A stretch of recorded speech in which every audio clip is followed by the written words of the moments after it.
All right, Kingkillers, we covered chapters 83 through 86 in this episode. We discussed 3 great stories told by Hespe, Marten, and Kvothe. We have the Taborlin tale, Ajax in the Moon, and the all-time classic Boy Whose Ass Fell Off. We also talk about a terrible He-Man crime committed by Tim. We get a surprising Carrot Top connection, another way to end the books, and a remake idea for It's a Wonderful Life. So sit back and enjoy. I got a scope zoomed in on the sniper in the trees. Don't mess around if the devil wanna flee. I got a scope zoomed in on the sniper in the trees.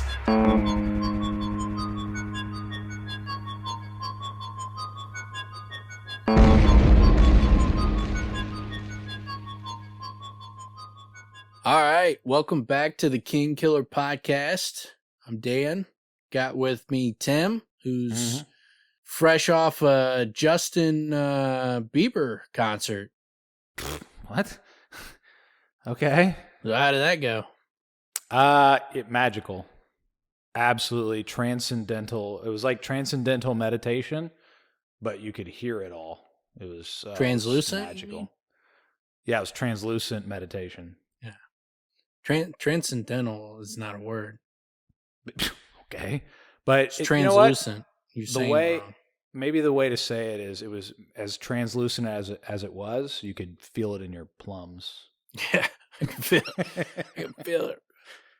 Feel it down my plums. Dude, I wouldn't know. Honestly, I wouldn't know a single song. Somebody played any song and it wasn't hit. Like, I don't know if I really know his voice, frankly. Yeah, you definitely would. I know what he looks like.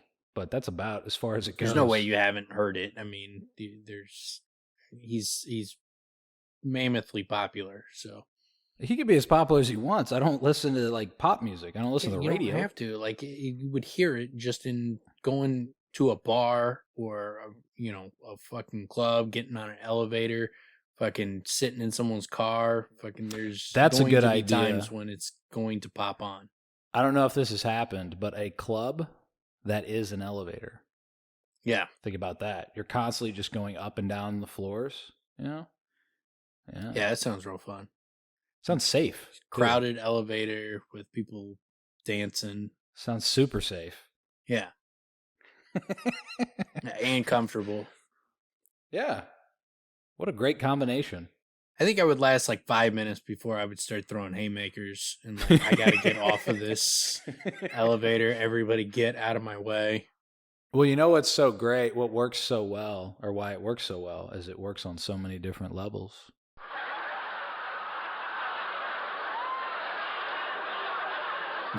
Yeah. But ching. No. The delivery had its own delivery system. I don't need you to help me. Next time I will. I'll cut in their laugh track for you. Yeah, that's what we're missing. We're missing more. We need some sound effects and a laugh track and applause. Yeah, we definitely need a '90s radio DJ it up. Yeah, a lot of silly sound effects and boo, things like that. Just throw those in. That'll definitely bring in more audience. But we got a good one coming up here. We are starting with chapter 83, titled Lack of Sight. And in this chapter, we get a story of Taborlin, and we also get Kvothe's famous story of the man whose ass falls off. The boy. The boy. Yes, these the boy who would become the man with no ass. There's quite a few of those. The chapters, quite a few of them. It's a lot of stories. This one especially has some world building in it. The boy with no ass is just fucking classic. The delivery and the awkward reactions it's fantastic. But yeah, we start with Marten telling a story about Taborlin the Great. The famous story that it definitely mirrors Loden in Haven, right? Yeah, so you get, so Taborlin was prisoned deep underground They had left him with nothing but the clothes on his back and an inch of guttering candle to push away the darkness. The Sorcerer King planned to leave Taborlin trapped until hunger and thirst weakened his will. Skyphus knew if Taborlin swore to help him, the wizard would abide by his promise because Taborlin never broke his word. So Skyphus sounds very close to Siphus, who bears the blue flame, who is a member of the Chandrian. So I'm guessing that this is a story of Taborlin and Siphus, who brings the blue flame. And it might be that this is a story of a time before the collapse, before the Chandrian were created.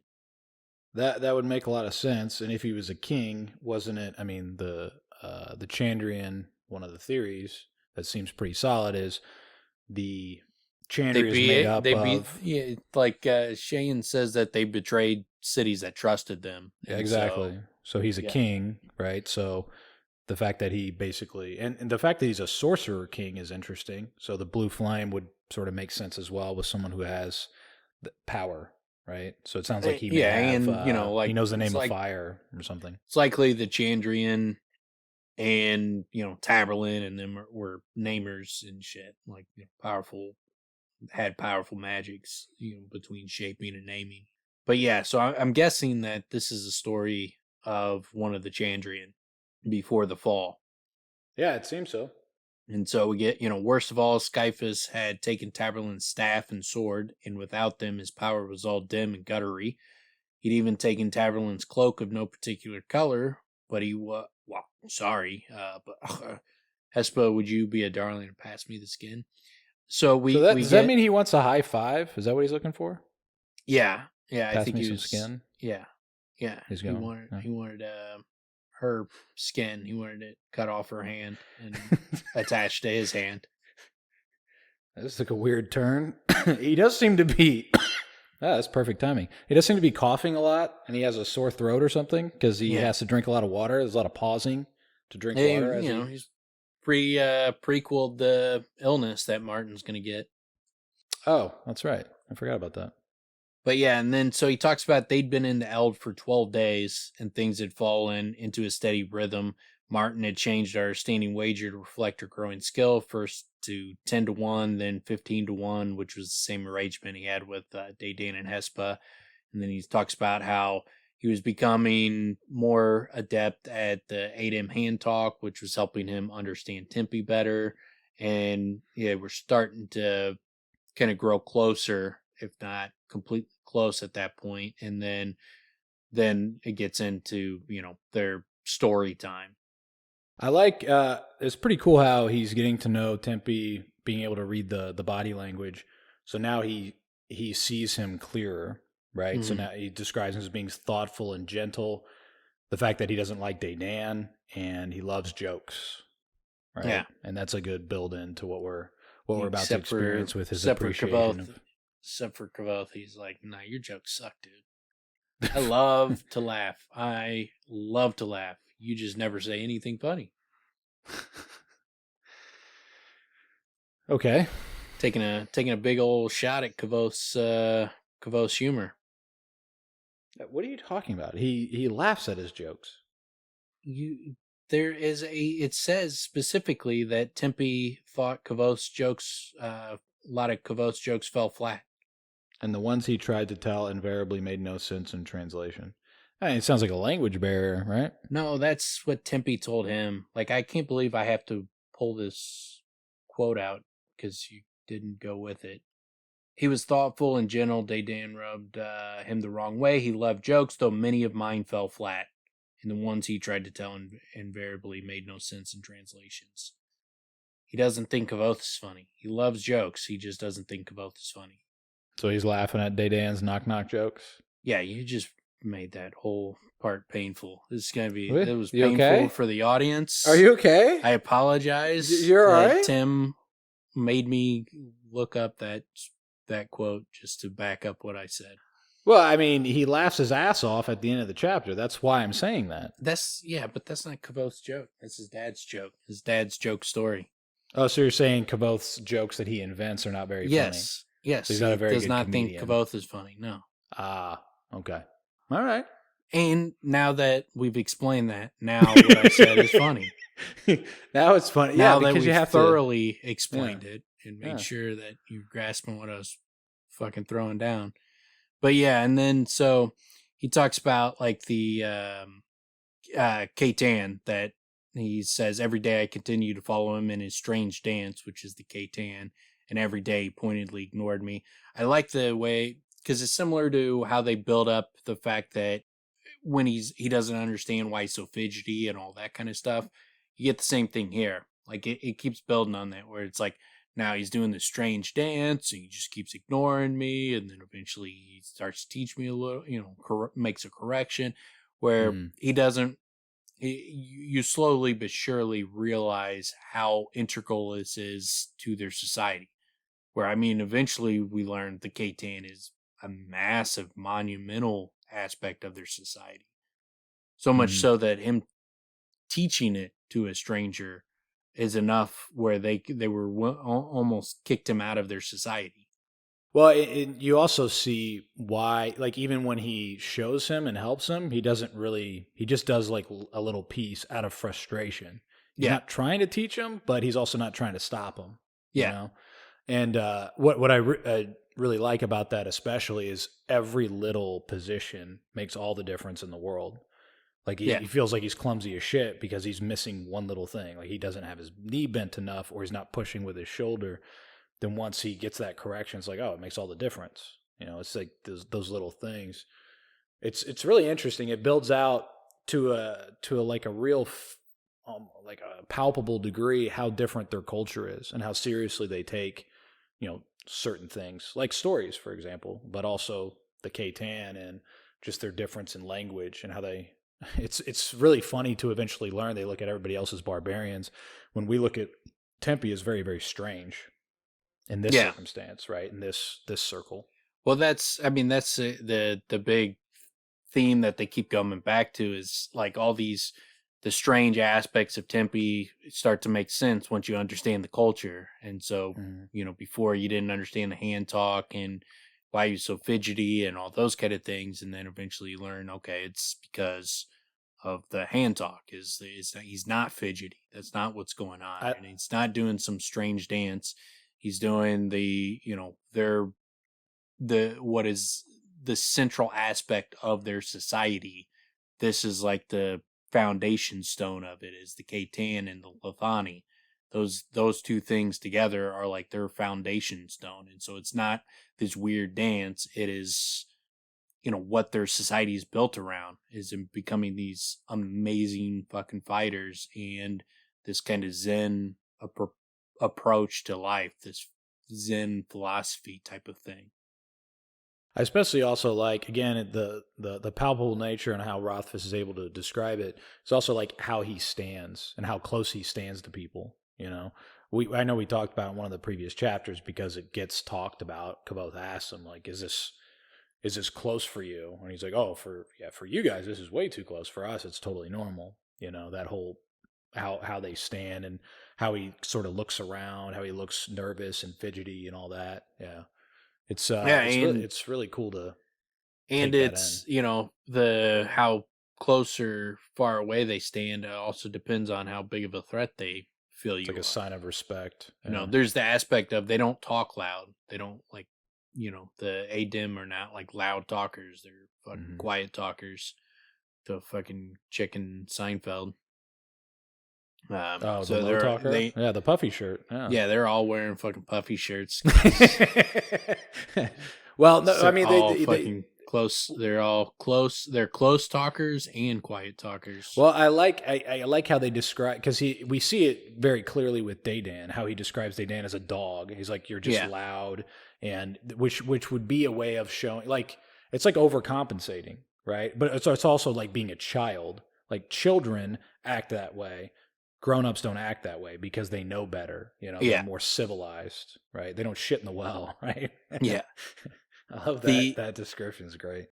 I just realized that Rothfuss probably wrote the Adim. He was on a Seinfeld binge because he's got them that they are close talkers and quiet talkers. Yeah, close talkers and low talkers. Yeah, yeah. He probably was, and he started He started obsessing about what they wear. It's kind of like a big puffy shirt, like the whole outfit. They just have little straps. Yeah, you're probably exactly right. A red robe. Yeah. Or just dyed. A red gi. Is that what they call those things? A gi? Yeah. But yeah, so we get more on the story with Taborlin, and so it's but Taborlin the Great knew the names of all things, so all things were his to command. He said to the stone, break, and the stone broke. This is similar to the same story we heard from Old Cobb. If I'm trying to remember, I mean, it's basically, it sounds like the same way we heard it before. It is, and then we see it with Elodin, right? So it's like we've seen this and heard this a number of times now, right? Yeah, it sounds like it because Elodin says it as if this is like a common theme in stories of Taborlin the Great. Is like Taborlin knew the names of all things, so he commanded. So I think this is just like part of the Taborlin mythology, is that when people talk about him, tell these stories, this is one of the stories that they tell. Because Old Cobb tells it, Marten tells it, Elodin mocks it. So it's clearly part of his whole mythology. But then also, too, there's, Taborlin made his way out of the caves into the castle and finally to the doors of the royal hall itself. The doors were barred against him, so he said, burn, and they burst into flame and were soon nothing more than fine gray ash. So I'm curious because he specifically says fine gray ash, if this had something to do with the gray stone. Obviously, it could just be ash is gray. Yeah. But, usually you would just say more than fine ash. The fact that you say gray ash makes me think that maybe this is a story of something to do with doors of stone type of thing. I hadn't actually considered.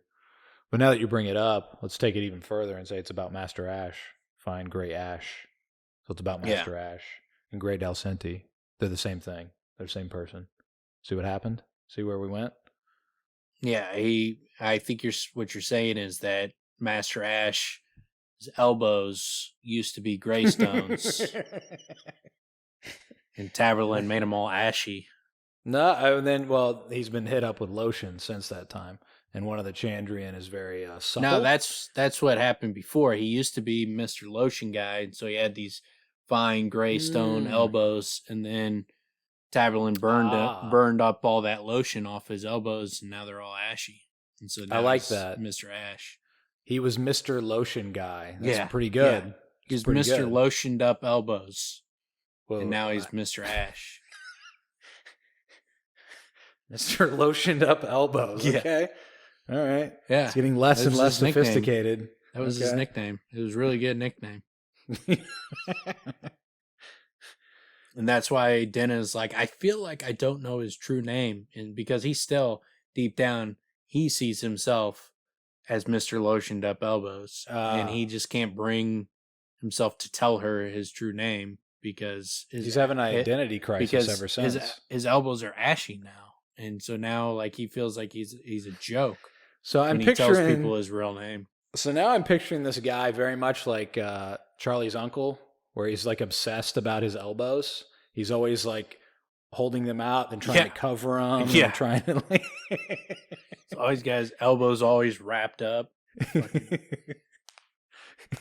He's bandaged up. He's over accentuating his elbows on a constant basis. It's like got him all. He's got him all bandaged up, but then he's got like flesh tone, fucking little bandages on top of the ace bandages. Yeah, he's trying to really, really dress them up. Yeah. I'm picturing like a Popeye type thing. You know, it's just a little. If you were known as Mr. Lotioned Up Elbows, and then you had these busted ass ashy elbows, you would fucking He's got That would like cause some eczema fucking and shit. problems. Yeah, it'd cause some psychological problems. So I'm digging this. Ace bandage, maybe a plaster cast, and then dip it in a flesh tone. Yeah, flesh tone it up. So he's walking around. It's very uncomfortable, but it's worth it to really, show that you have nice looking elbows. Yeah, he's got like muscle definition like drawn into the fucking forearms. This is such a weird looking Why is this character. guy doing this? Like everybody can tell. Like it just looks weird. You're drawing attention to your fucked up elbows and forearms. Why are you doing this? This super weird complex. Yeah. About a part of the body that no one thinks about. It's like, you could just like toss some more fucking lotion on them elbows. You don't have to go through all this. Like, So that's you probably- don't understand. I had naturally lotioned elbows. Taborlin did this to me. He dried them out. This is his curse. Yeah. So, but this is also probably why he learned to dance so well. To just take the attention off. Yeah. Right? Yep. Yeah, it's all So I come bet- together. And I bet he does a lot of the Running Man type things where you pop out the elbows a lot. You pop What's that? out the elbows with the Running Man? I'm trying to think. I think You so. doing like right? fucking chicken wing in it? Oh yeah, the chicken dance does a lot of the chicken dance. Probably isn't No, there? a- he used to be all about the fucking chicken dance. Now he never does it. He hasn't done it in years. Wasn't there a Fat Joe song? Throw them bows. Something about throw them bows. I don't know. I think that was a thing. I don't know. We But may have yeah, exhausted it's the definitely elbow something talk. we should spend more time on thinking about what is up with this dude's elbows, because clearly that is what is going on. Is Kvothe fucking calling him Mr. Ash hit the fucking nail on the head, because this dude is all about his elbows. Yeah, could be ankles, by the way. Those get No. ashy too. No, let's be realistic here. Oh, okay. All right. Not My being- apologies. You're being absurd. My apologies. Taking Yeah. it to absurd levels. Yeah, that was a little extreme. But so we get, King Skyphus said, "Cowards! I will batter Taborlin with wizardry and best him." He was afraid of Taborlin too, but he hit it well. Besides, Skyphus had his staff and Taborlin had none. And then so Taborlin challenges him. It's like, "Yo, let me get my shit." And he's like, he says, If you're you should say, if you're so brave, giving me my staff before we duel. So he Yeah. does the ultimate. He plays into the ultimate villain, which is like, yeah, well then let's even this out. Be like, oh yeah, sure, I don't give a fuck. if you're so bad, you're such a badass. When we play on even terms, I would have said Plays no. into that ego. Yeah, be like, no, fuck you. No, I'm going to take the advantage. I much prefer having the advantage over you. In yeah, fact, he could also shoot back. I thought you would've- were Taborlin the Great, not Taborlin the dependent on my staff. yeah, I would have never let him out of the fucking room he was in. I would have, or I guess he broke out. He broke out of the room. So yeah. He knows the name of all things. So he should have just like killed him when he caught him. That's the mistake the bad guys always make, leaving the guys alive. Yeah, they typically then also tell them their whole plan. Yeah, that they're about to execute. This guy though, like he didn't tell him his plan. Like he gives him the chest and like snickers about it because that chest doesn't open. So he's got that shit on lock. But Taborlin tricked him or outdid him with the, it says, you see, Skyphus knew the chest was locked and had only one key, and that key was right in his pocket. So Taborlin went over to the chest, but it was locked. Then Skyphus laughed, and so did a few of the guards. That made Taborlin angry. Before any of them could do anything, he struck the top of the chest with his hand and shouted, "Edro!" The chest sprung open. He grabbed his cloak of no particular color, wrapping it around himself. I love that little part of the story.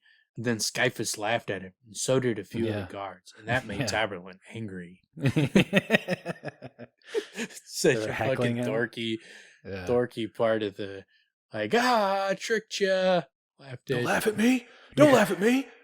But he gets him. He bests him. He does the Edro. Yeah. So he ends up, and then I like their description where they stop the story and they start like, what Yeah. do you think what color do you think Taborlin's cloak was? I tend to look at it as like a combination of what Daydan said and what Kvothe said. Well, it's funny. I agreed with Hespe when I read it. I was like, that's what I always saw it as, like a dirty gray. That's what I always thought. That's what I pictured in my mind. I love the fact that he took the time to do this, because when you say of no particular color, it's color's perceptive, right? I thought Tempe's was interesting. White.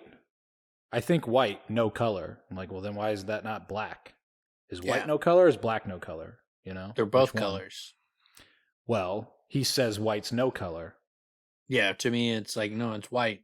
Like, that's the color. It's white.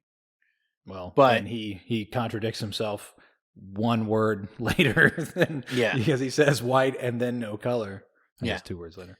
But I tend to look at it as a combination of what Kvothe said, like a really dark black, but kind of a shimmery type of. Have you seen like a real smooth black rock that's like wet and it's kind of got that not necessarily like a rainbow color, but a shimmery blackness? I was actually see it as something like that. I was actually impressed by Daydan's comment when I read it. I always pictured it as kind of shimmery, like the cobblestones outside a tallow works after a hard rain. I was like, ooh, okay. And then suddenly I'm seeing it as a shade, right? Yeah. Then it seems like he has is that how you say it? A shade? Shade? Yeah. Shade. And then, Marten says it's blue, blue, blue. Yeah. Yeah, that makes no sense. And he acknowledges that it makes no sense. Yeah. I know that doesn't make any color, sense. That's just how he's I like, picture it. But I got a very particular color. Yeah, that's pretty good. I love that whole the whole thing is acknowledging what Rothfuss did by saying cloak of no particular color. Yeah. Which is it's kind of a clunky thing to have this be called, and it's been called that a number of times, but it's very much a nice little payoff, because it does, I mean, it kind of helps put you in that place of acknowledging it's whatever anyone thinks it is. Yeah. You know? It's pretty cool. Yeah, and then so when he opens up the chest, it says, "But I held a special place in my heart for Taborlin's cloak of no particular color." Kvothe talks about like how once he gets his cloak, he's like, "But I had a special place in my heart for Taborlin's cloak of no particular color. Staff held much of his power. His sword was deadly. His key, coin, and candle were valuable tools, but the cloak was at the heart of Taborlin." That's always interesting, because the key, coin, and candle are also 3 gifts that Ari gives Kvothe. She gives him a key to the moon, coin to protect him, and a candle to give him good dreams. That's right. And she put a lot of effort into, well, really all 3 of those, really, but especially the candle. Shit. That's, I didn't make that connection. She also gives him a ring of wood for keeping secrets. So I don't know what the significance of that is. All of these things really play to Kvothe's character. I mean, he loves secrets. He also loves little pockets to put all these things in, right? Yeah, I love his trying to sell this cloak fucking hard. Yeah, he goes hard here. That's for sure. You know, it was a disguise when he needed it, helped him hide when he was in trouble. It protected him from rain, from arrows, from fire. He could hide things in it, and had many pockets full of wonderful things. A knife, a toy for a child, a flower for a lady. Whatever Taborlin needed was somewhere in his cloak of no particular color. These stories are what made me beg my mother for my first cloak when I was young. Nerd. Arrows? What? I mean, this thing's arrow proof? Dude, they propagandized the shit out of Kvothe as a kid, like telling him all these stories. And then Kvothe is. I'm starting to realize that this is not Kvothe's fault that he's selling cloaks. Someone did this to him as a kid. There's a union that produces cloaks in this world that really is pretty solid on we find on out putting Taborlin, stories. We come to find out that Taborlin is just a guy that sold cloaks. He's a great storyteller, though. You know, he's a tinker. And so he created. It's kind of like He-Man, like how they wanted to sell like the He-Man toys, so they created like these comic book stories about them to like fucking really amp up the toys. And then it fucking just became a phenomenon. He's like, I need to sell these cloaks. Is that really what happened with He-Man? Yeah. So Yeah, they made the toys before the show? Yep. Toys came Wow. first. I didn't know And that. they made these little booklets in the toys, like that would read the stories of the characters. And then Wow. it fucking exploded into like a cartoon and everything else. Everybody I knew had He-Man characters. Yeah, it's a great on Netflix, like The Toys That Made Us or something like that. It's a great fucking, and man, there's one of the dudes on there is just hilarious. He is such a weirdo. He's so weird. And it was like, yeah, this dude, yeah, he would definitely be a guy that makes toys for a living. This guy is that specific type of weird. I left there was a He-Man character that had wings. It was like a bee. I don't know if you remember that. Yeah. It was my brother's, and I left it at a Fuddruckers, and I heard about it for about 10 years straight. About how I left Bumblebee, whatever, at a fucking Fuddruckers. But yeah, I didn't get to take anything to Fuddruckers or any place for a long time. You jerk. It was a very defining moment in my yeah, I didn't do it on purpose. Why would you do that to him? Yeah, well, you like sabotaged him. It ruined his childhood. Sabotaged him? It was a scarring thing for me, you know? Well, yeah, and think of how much more scarring it was for him. He's the one that prized that toy so much. Yeah. He prized it because he didn't have it anymore. That's what happened. Yeah. That's what happens with kids, man. Once they can't have it, now they want it more than they ever could, which is the same thing with adults. See? Yeah, I gave him that. I gave him that want. Gave him that fucking... That's what's driven him ever since. That's what made him be a success from this point forward, was losing that Bumblebee He-Man character. So you're welcome. He's probably got like fucking 40 of them in his basement. That's the pinnacle. Never comes out of the package. Like his kids, and he keeps rewarding himself. There's an alarm, like fucking, where like his kids open the door, alarm like starts blaring. I love the idea that like periodically, once a year, he buys himself one of these characters and then takes it by himself into a Fuddruckers, but puts it in like a backpack or something so no one else sees it, just to relive this forever. He pays like some kid to like leave it in there, and then he goes and rescues it. I'll save you. Jesus, that really is a defining moment. Yeah. My God. Never let it go. Talk about the toys that made us. Jesus. All right. And so Taborlin struck the trunk with his hand and shouted, Edro. The lid of the chest popped open, and he grabbed his cloak of no particular color and his staff. He called forth great barbs of lightning and killed 20 guards. Then he called forth a sheet of fire and killed another 20. Those that were left threw down their swords and cried for mercy. Then Taborlin gathered up the rest of his things from the chest. He took out his key and coin and tucked them away safely. Lastly, he brought out his copper sword, Skjaldrin, and belted. What? Daydan interrupted, laughing. You tit. Taborlin's sword wasn't copper. This makes me think that I bet you he did have a copper sword, and I think this is more a clue towards the importance of copper. I don't think it is a making fun of the fucking story, just something that interrupted the story and they made fun of it, and that I don't think that's the purpose of him bringing up a copper sword. I think it is another reiteration of there's got to be some kind of importance to copper. Yeah, that's been that, like you said, that's been reiterated so many times with Elodin at the at Haven, That's been reiterated with copper locks. That's been reiterated here with the copper sword, and them going back and forth about it. Well, that doesn't make any sense. It's it's too weak and blah blah blah. But yeah, clearly there's a real purpose to it. I did want to ask. Go ahead. Well, especially too, like they on the Doors of Stone prologue, they mentioned the copper. Oh, that's right. Yeah, copper in the locks of the fucking Waystone Inn. mm-hmm. So it is, and I cannot imagine that that's going to be of no importance. Yeah, Rothfuss doesn't just have a bunch of throwaway lines. Plus, it's also in the thrice locked box, right? Yeah. Yeah, there's copper in that box. Like, it's got to be of some kind of importance. So, Taborlin knows the name of all things, right?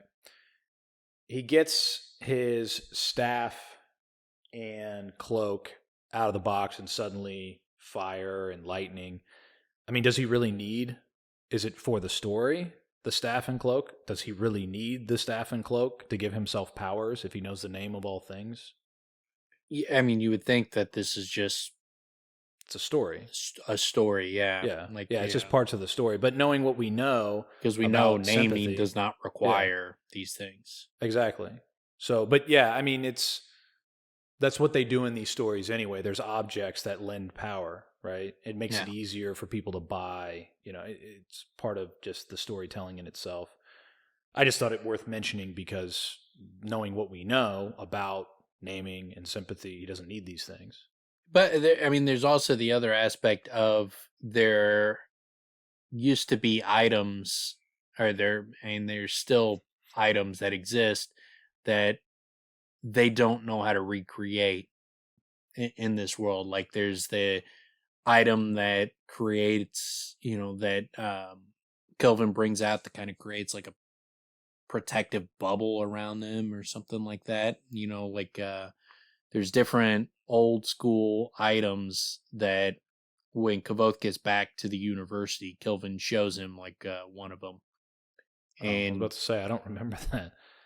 I need to brush up on my knowledge here. Yeah, it'll come back up, but there are like special items because it's when Kvothe goes to him and is like, "Hey, have you ever heard of a sword that doesn't lose its edge for thousands of years, never breaks, that kind of thing?" And he's like, "No," and he's like, "But that's where these stories of the ever burning lamp and swords like that, and then there's these other items that we have that we don't know how they work, how they were created. We can't recreate them, but they do some insane things." And so I think it could be the case that they're a copper sword has some special powers. His cloak has special powers. Like his cloak that Florian makes him obviously is not just a cloak. It's more than that. Like it billows in, when there's no wind and shit. It seems to be a magical cloak. Yeah, it seems to have its own powers. And it could be the case that Taborlin is from this era where they created these amazing fucking tools and items that gave them additional powers and that kind of shit. Yeah, I mean, clearly there's definitely a lot more to the copper sword. There seems to be a lot more to his shade as well. Like it doesn't feel like he fully utilizes it. It feels like there's going to be more in book 3. The fact that Elodin spots it. It is Elodin, right, that sees it and then stops him. Is like, where did that come from? And he's like, "Oh, I'm surprised you know what it is." It's like, I wouldn't be much of a namer if I didn't know what it was. Yeah. I mean, those types of things and everything with copper, it does definitely suggest there's more to it. You don't have to read that closely to see it either. It gets repeated so many times. Yeah, and then so Marten gets pissed and refuses to carry on, and so he gets Kvothe to tell a story, and Kvothe is like, hoping to put an end to the trend. I put a lot of thought into what story I was going to tell tonight, and we get the classic fuck boy with the ass who fell off, and it's once upon a time I began, there was a little boy born in a little town. He was perfect, or so his mother thought, but one thing was different about him. he had a gold screw in his belly button, just the head of it peeping out. He asked his mother what it was for, but she didn't know. Next he asked his father, but his father didn't know.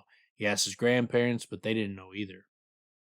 So he goes around, he's asking midwives, physicers, arcanists, tinkers, old hermits living in the woods, but none of them know anything about it. He goes to sealed in merchants, they don't know. He goes to university, they don't know. The boy followed the road over the storm wall to ask the witch women of the Tall, but none of them could give him an answer. I think the fact that they bring up the Tall again, I think we're likely going to meet them in book 3. Yes. So doesn't Kvothe also mention it to Denna when they're talking about where would you go if you could go anywhere? And that was to Will and Sim. He was okay. I would go over the storm mountains to the Tall with the singing tree. Yeah, and we were mentioning also the singers and the scythe. It sounds like maybe the singers are over there. And apparently they're doctors of sorts, at least for VD. So yeah. So they cure some problems, clean some people up, get rid of that drip. They've just been brought up too much to, I think, for them to not show up. Because it's not even like, with the Sealdish, we meet Sealdish people, so we don't necessarily need to go there to meet that culture. We haven't met anybody from the Tall. He's at least got to meet someone from the Tall, you would think, as much as they're brought up. I was going to say, it's similar.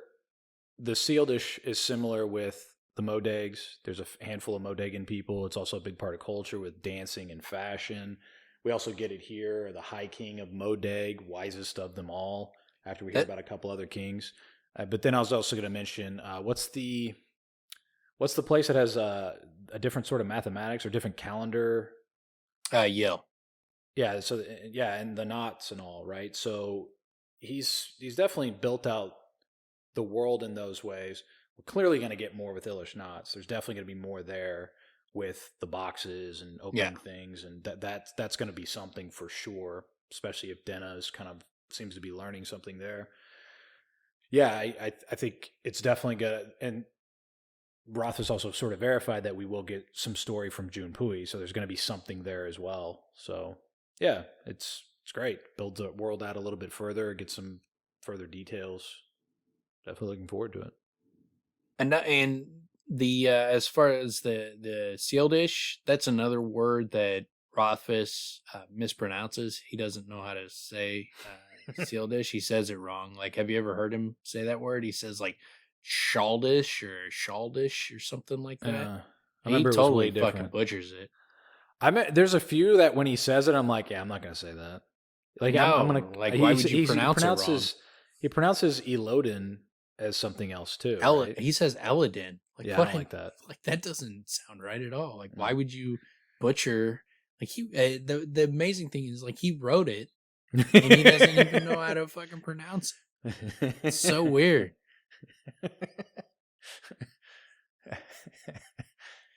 Yeah, strange that he's mispronouncing his own invented words and names. Yeah, so weird. But then this boy goes, finally the boy went to the High King of Modeg, the wisest of all kings in the world. The High King took the screwdriver and motioned the boy to come closer. Trembling with excitement, the boy did. Then the High King took the golden screwdriver and put it in the boy's belly button. Then the High King carefully turned the golden screw once, nothing. Twice, nothing. Then he turned it a third time. The boy's ass fell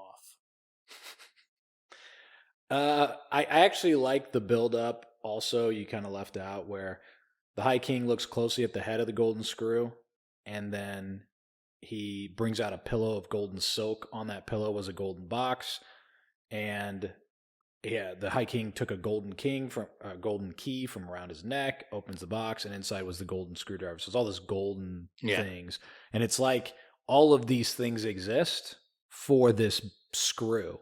Yeah, it's all perfect. And all it does is make his ass fall. Yeah. So it's a great build-up. That's why it works so well, is there's this build-up. And it's also it's really, when you look at it, it's the story of Kvothe. Like, he's got this single-minded mission and then he's going to finally accomplish it in book 3, but the result is his ass falls off. And that's, that's why he's in the fucking bar at the Waystone Inn waiting to die. Just because he metaphorically fucking had his ass fall off. Oh, you're saying it's metaphorically. I was going to say we don't hear about Kvothe being assless. No, it's not phorical, it's metaphorical. It's not phorical.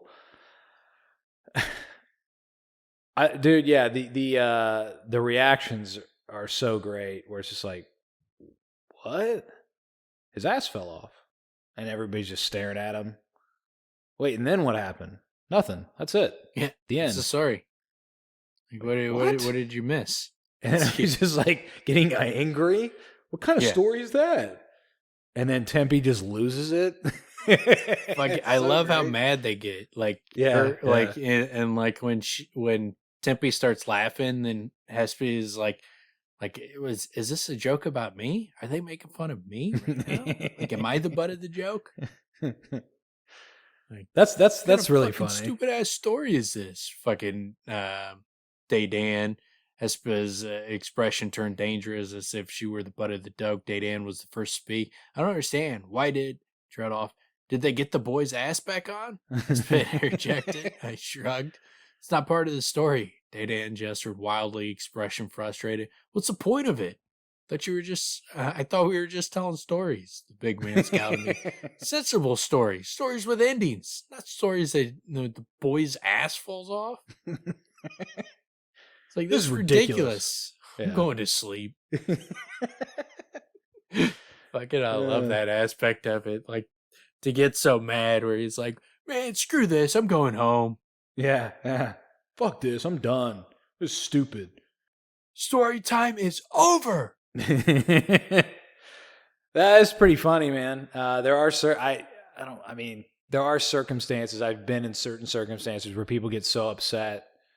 Well, I mean, that happens even with like television shows. People get so upset by the ending. They're like, fuck that show. I fucking hate it. They just get all mad, If I was Tempe and I thought the story was hilarious and I was laughing, and then I saw everybody else was mad, it would take it to a whole nother level. I would laugh so fucking hard. I would be in tears.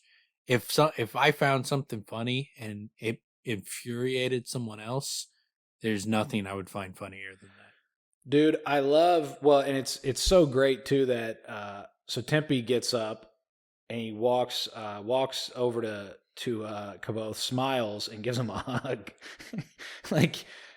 Like this is how much he appreciates this story. And then as he walks away, he's like his ass off. Yeah. Fantastic. Tempe's over there. He thinks it's funny because he's all about that fucking Zen Buddhist lifestyle where he's like, yeah, that's what you get. You fucking go I gotta find out why there's belly buttons here. You don't just, you should have accepted it. You should have just accepted it, that it's just part of you, and that's just how it is. You had to go find your answers. Now your ass fell off. That's what you get. Well, and then obviously the back and forth with Marten's pretty great. Where Marten's basically like, man, that's a really cruel trick, for your father to play on you, telling you a story like this. And Kvothe took it a completely different way, where it's like, which speaks to, it speaks to like the relationship he had with his father, but it also speaks to kind of his, not sophisticated, but I guess in a way, as sophisticated as a child to not think, he's being like led astray or taken advantage of or something like that. You know what I mean? Yeah, because he was a curious kid that had a lot of questions. So like part of the liked puzzles, so his dad would tell him stories with puzzles in them to kind of puzzle out what the meaning of the story is. And so this was just one where there was no answer. And so that it was something, it's similar to the prank that he plays on himself, where it was like, where did you hide the key? It's like, actually, I didn't hide it. I just wanted to see how long you'd go before you asked me about it. And so like the kind of the Seek the Stone game that he plays with himself, it's a similar type of thing that his dad did to him. But yeah, and when he's like, that's a cruel temporal thing. And he's like, what do you mean? Tricking you, just get a little peace and quiet. It's a shabby thing to do. I was taken aback. It wasn't done in meanness. I enjoyed it. It gave me something to think about. But it was pointless, impossible.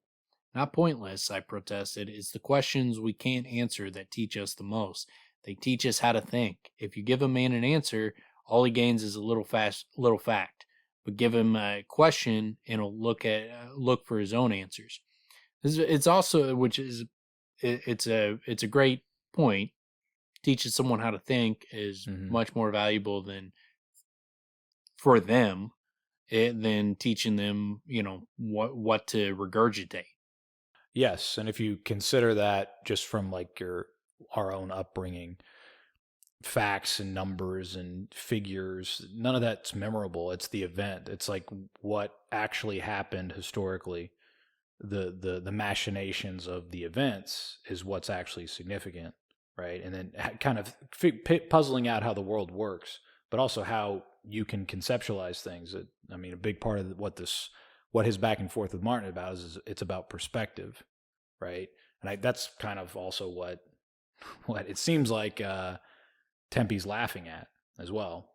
But well, and like as far as like the questions, this is also what Rothfuss does with his books and how he writes. I mean, his books, much of it is written in a way where he does not explicitly tell you the answers to things. And so much of the book is just implied information. It's why in much of the implications, you could look at them from several different angles, and you could analyze them, and you could come up with so many different ways to interpret all the information that's presented to you. There's things that come up in these chapters we're covering today that there are multiple ways you could look at these things, but he's so much of what he writes is he gives you the implications, and he gives you the baseline information, but it doesn't tell you what to think about all of it. He just lets you kind of try to piece it together and try to figure out the puzzle. What's so great about what you just said and Kvothe's realization here is he finally has that breakthrough of, oh shit, this is what Elodin was doing the whole time. Yeah. Because what you just described that Rothfuss is doing, Elodin is doing with even less. It's even more implied, right? And that's kind of his point is, I can't teach you these things. I can only kind of move you towards realizing what I'm talking about.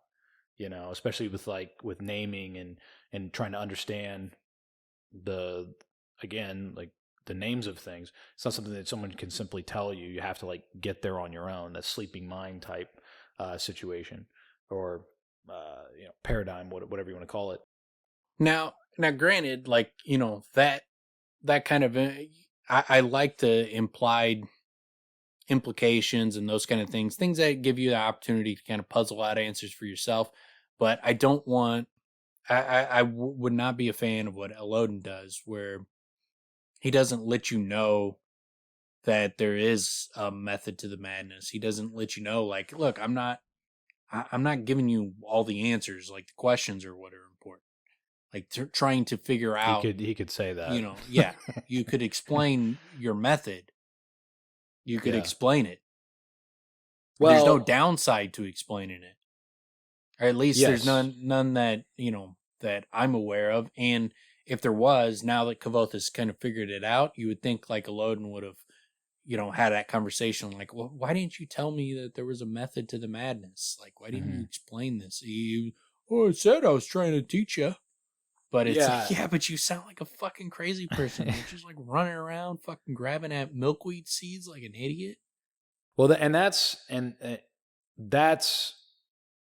obviously a flaw for Elodin if he's trying to teach, but it's very satisfying for us reading the frustration, reading that wall that Kvothe's not seeing, not able to break through. That in itself is satisfying. The vexation itself is satisfying because we get payoffs like this, and it leads to all of them getting to talk about it and being frustrated and sharing that sort of experience. It's a real big flaw for a teacher because you're supposed to be teaching. And yeah, you eventually want the payoff. Like even as a reader, you eventually want the wax on. To show me wax on. You want that Mr. Miyagi moment where all the implied information and all the guesses that you come up with, you eventually want to know if you were right. Yeah. Like, well, and this wouldn't so work like for Kelvin, right? Well, and it also, like, I mean, like in book 3, it wouldn't work like if all the answers are just more implications. Like, I mean, he never comes out and tells you, what the fuck is going on. You need the answers. Like all these theories and stuff we got. Like if there's not an answer to them, like we don't know who Mr. Ash is, shit like that, and it's just there's just more implications piled on. It's gonna be a shitty way to end the books. Even though I like implications and everything, but I don't want the end of the book where I don't even know what the fuck happened. I can guess, I can guess, but we're just gonna all argue about it forever because he never tells us anything. I would be pissed. I mean, I'm very confident we'll be seeing a leather duster for sure.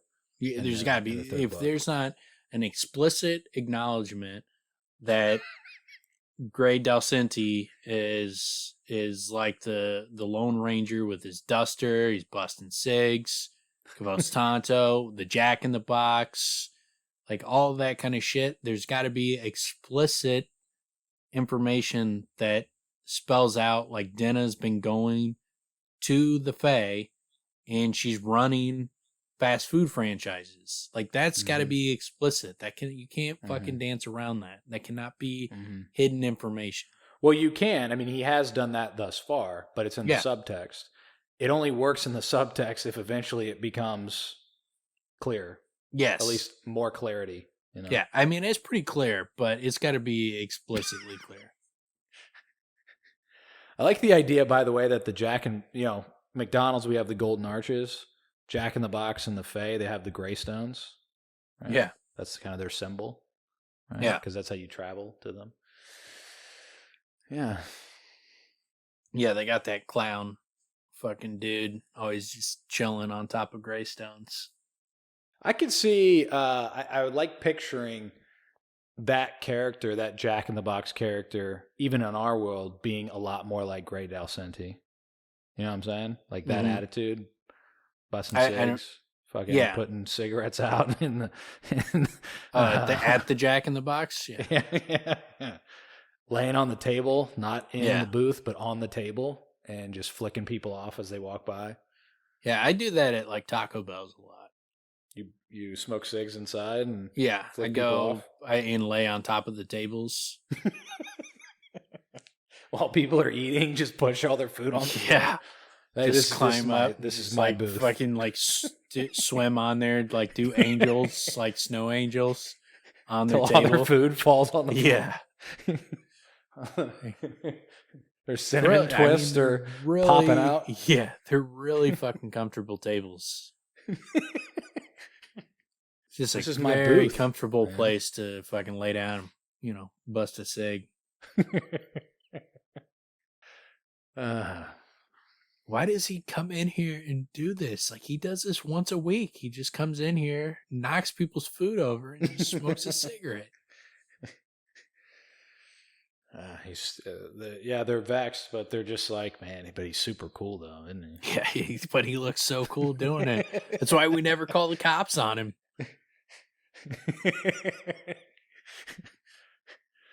But yeah, that's all I got for 83. Yep. All right, so chapter 84 is titled The Edge of the Map, and in this one, Kvothe continues to try to learn from Tempe and practices the K-Tan until Tempe gets irritated with him and corrects a few of his maneuvers. And we also learn more about the Eld and how big it is and how they are kind of in the middle of nowhere. Yeah, it seems what we were getting a little bit from last chapter, and then we get more of here. It seems like the fun of the search is starting to wear off here. They're getting a little, there's some tension in the group. Daydan's becoming a little bit more of a belligerent ass. Yeah, they definitely he definitely lays it on that this is like a slow slog, like it's a grind that they're going through day by day. Because I mean, this is something that could have been a chapter. Like we searched for 30 days, Mm-hmm. and that's the extent of it is just you explicitly say that we searched for a long time, and then Mm-hmm. we happened upon them, and you just skip over all this shit. You don't have the story times and those kind of things, and that's what most stories would do, is they would Mm-hmm. they would gloss over the fucking journey. They might mention some, have a couple paragraphs of making it clear that it was painstaking and long and that kind of thing, but most of them don't sit you in the grind, and Mm-hmm. you go through it for 4, 5, 6 chapters.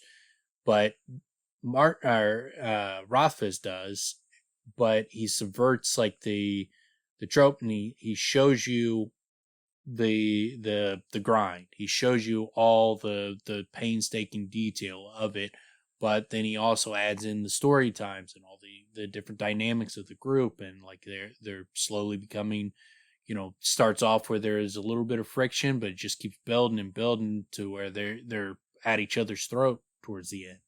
And so like he does a good job of doing what you would think you're not supposed to do in a story, and he does it, Yes. and he makes it very interesting in a unique way. It's the type of thing, if you put it in an outline, you'd be like, this is the type of thing you wouldn't really spend time on. Yeah, Like we talked about the horse, the trip to Traben, yeah, where he has to cop the horse, then take it out and slow it down and blah blah blah and all that. It's fucking great. But you would think, why would you be spending time describing this?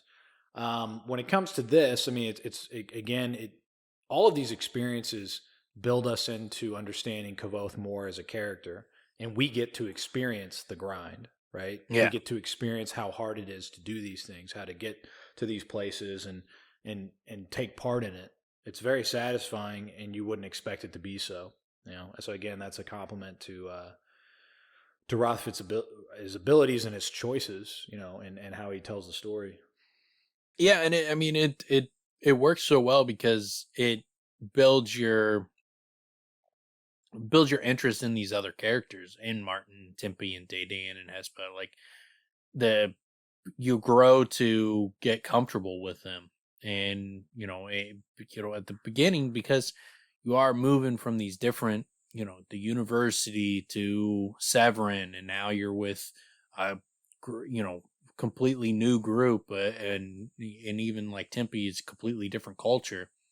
And so, but he takes the time to kind of get you comfortable with the characters and build them out, build their personalities out. And so that you, like, when the big payoffs come, when they go after the bandits, like it has a little more weight when you actually care Mm-hmm. about the characters.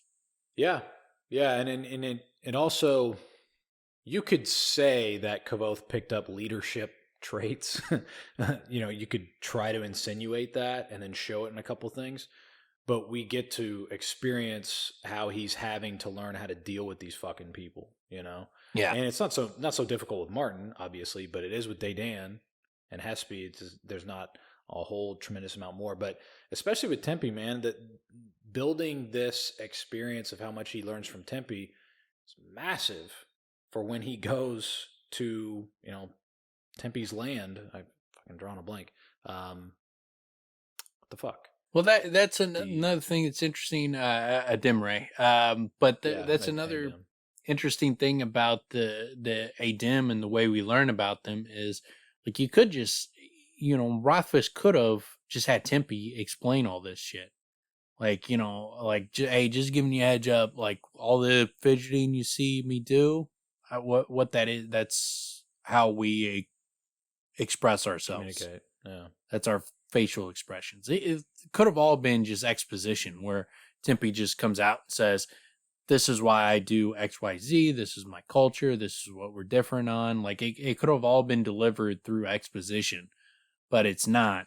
And it's a slow, painstaking process where you get it piece by piece by piece as far as the culture like is Kvothe concerned. would, like Yeah. Kvothe would, right? So you get to experience as the character, Yeah. to a degree, as the character does, just like the Ride of Traben, just like the Search Through the Eld, right? These things are, we get to experience this as the character would. Yeah. So it's more that slow build, which is for me much more satisfying. It's Well, when you Exactly. describe it, it easily, like if I was just someone who hadn't read the books and they hear those kind of things, it'd be like, man, I don't fucking want to fucking get the fucking details. It's like, yeah, but that's not what's impressive, that he gives the excruciating details. It's the fact that he gives these slow burns, this slow process, this very deliberate process, but he does it in a way where every chapter it feels like, oh, this fucking chapter is phenomenal.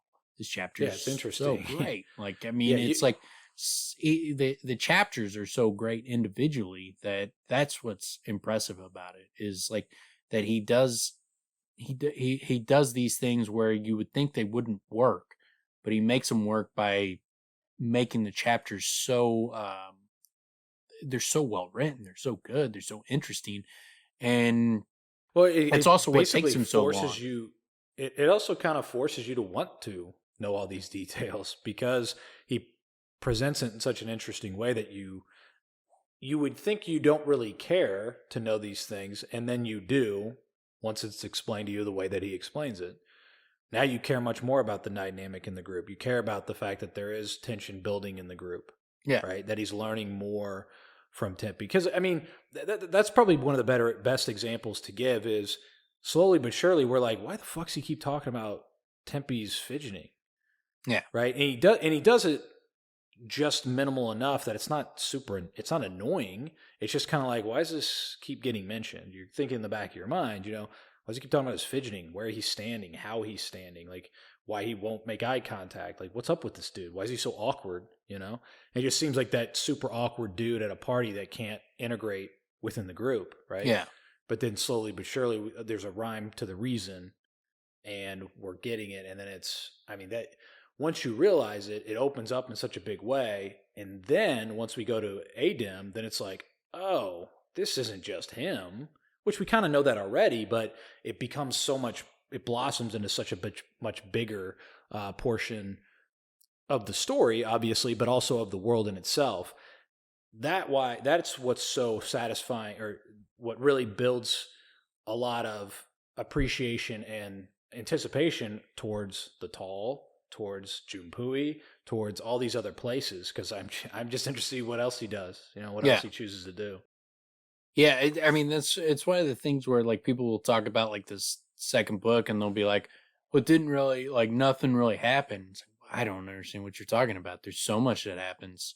And it's like, if you mean like there wasn't resolution to his shit with the Chandrian, yes, 100% there is not. But there is so many stories within this story, like that, you with Adem, with Florian, with the Kvothe, like, I mean, there's just so much with the university, the plumb bob, with the, the heist, like those get resolved, like from the beginning to end, the heist beginning to end, the Severin beginning to end, Adem beginning to end, like these are all things that get resolved in the book.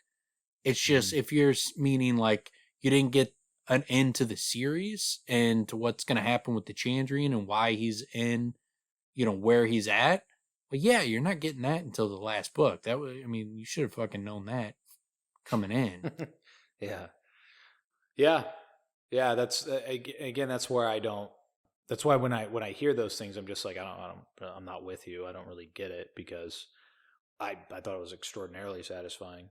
I know I'm not going to get an answer to all my questions. I don't frankly want an answer to all those questions.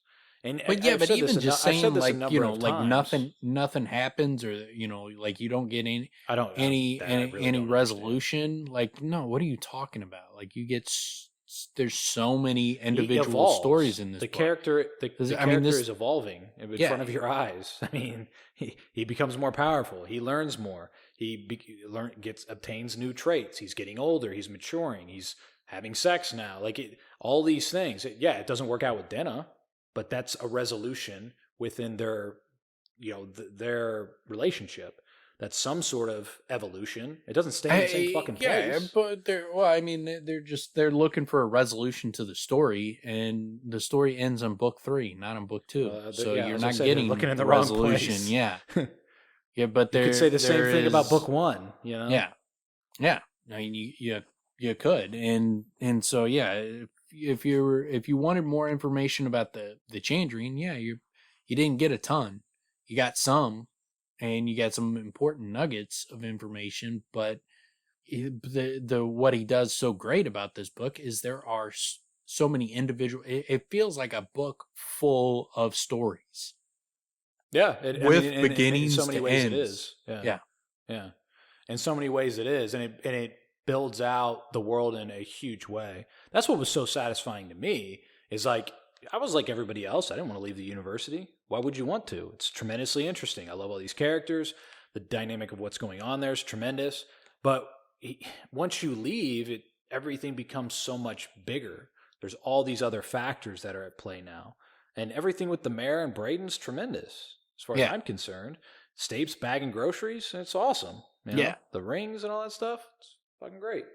So I did not expect to going into book 2, I did not think that I would run into a character that's basically the Michael Jordan of bagging groceries. But there it is. And we get it, and it's fucking amazing. Yeah, he's a killer, dude. But yeah, and then so he talks about kind of how he starts laying that groundwork for, the animosity is building. Shine's definitely off the apple, he says, and he's starting to fight with Dadan. And then on the flip side, though, he's starting to build a friendship with Tempe. He's learning more about their language and the Adem hand talk and that kind of things, and he's becoming more articulate in it. His joke, man, his joke endeared Tempe to him more. Yeah, his dad's story. His dad's funny story, not his joke. He sucks as a joke teller. Tempe does not think he's funny at all. He just tells other people's stories, people's jokes. It's like, you should do that. Like, amount of people out there. If someone's told you a funny story, you should tell me that. Like, don't tell me jokes. Like, your jokes suck. Really bad. Just do someone else's routine. Yeah. Kvothe is a performer, so I guess that's what he should stick to. Although he knows how to write songs. It'd be like if a stand-up comedian came on and your advice was like, what you should do is instead of going up and telling jokes, you should just play comedies on the screen behind you and just let us watch something that's funny. Well, what I thought you were going to say is, dude, have you seen Bill Burr's new hour? Yeah, play that. Behind you. No, just go up and do his hour. Nah, can you do his voice? Do it. He's got a good ear, man. Kvothe has a tremendous ear. I think he could do it. Denna's got a good ear. He's got great hands. He's got those hands. Yeah, but he's got. So if someone's got he could do a Carrot Top's routine because of his work with his hands. He could. Well, and he's got great at props. He's got his box, he can pull all his props out. Yeah, he's got all his pockets. He's primed and he's got the red hair. Yeah, he's primed. He is Carrot Top. I just realized Kvothe is Carrot Top. He's Carrot Top, but he's doing more magic, right? Yeah. So he's the Amazing Jonathan and Carrot Top. He's slowly becoming Carrot Top. This is Carrot Top's origin story.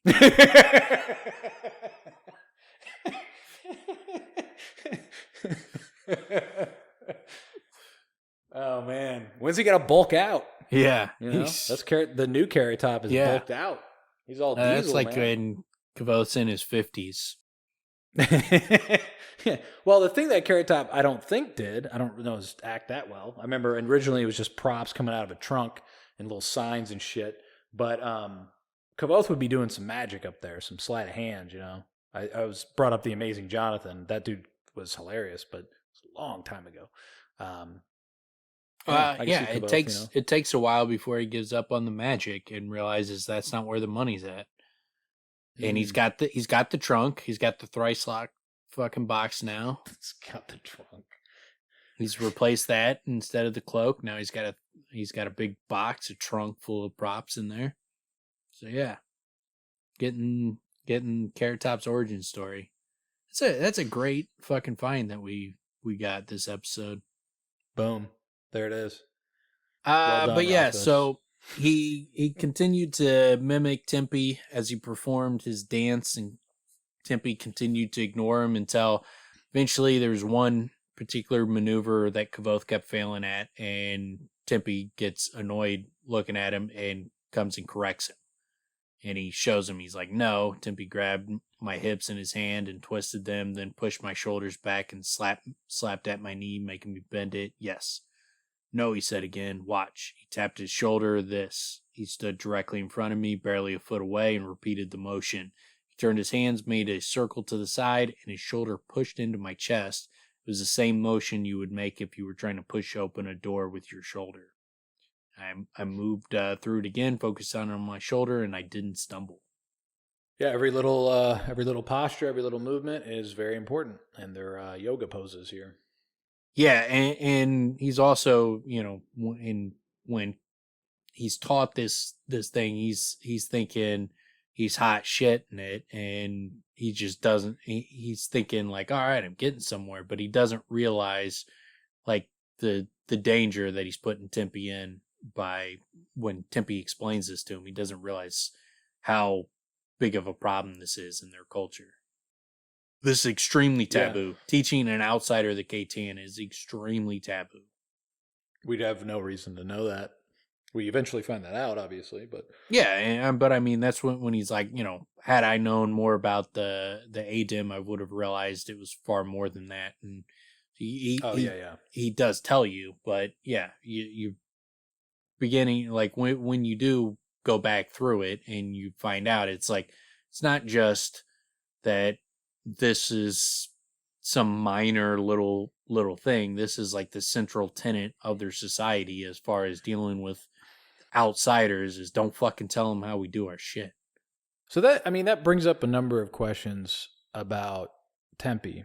And we find out later that he's kind of bottom rung in their society. So on one hand, it's kind of, is he kind of stupid? Another, does he like Kvothe that much? You know what I'm saying? I think he likes Kvothe that much, and he sees potential in him. Mm-hmm. He sees, he realizes Kvothe is different, and he's right. I mean, you know, it's just that he took an extraordinary risk for Kvothe. He probably didn't think he was going to get caught either. He wasn't anticipating that, you know, Fichette was going to fucking come rolling up on him. Yeah. Or Casseret, not Fichette. Casseret's going to come rolling up on him. I'm trying to remember now. Has he been playing music at all? He does not yet, but he eventually, Kvothe starts to teach him.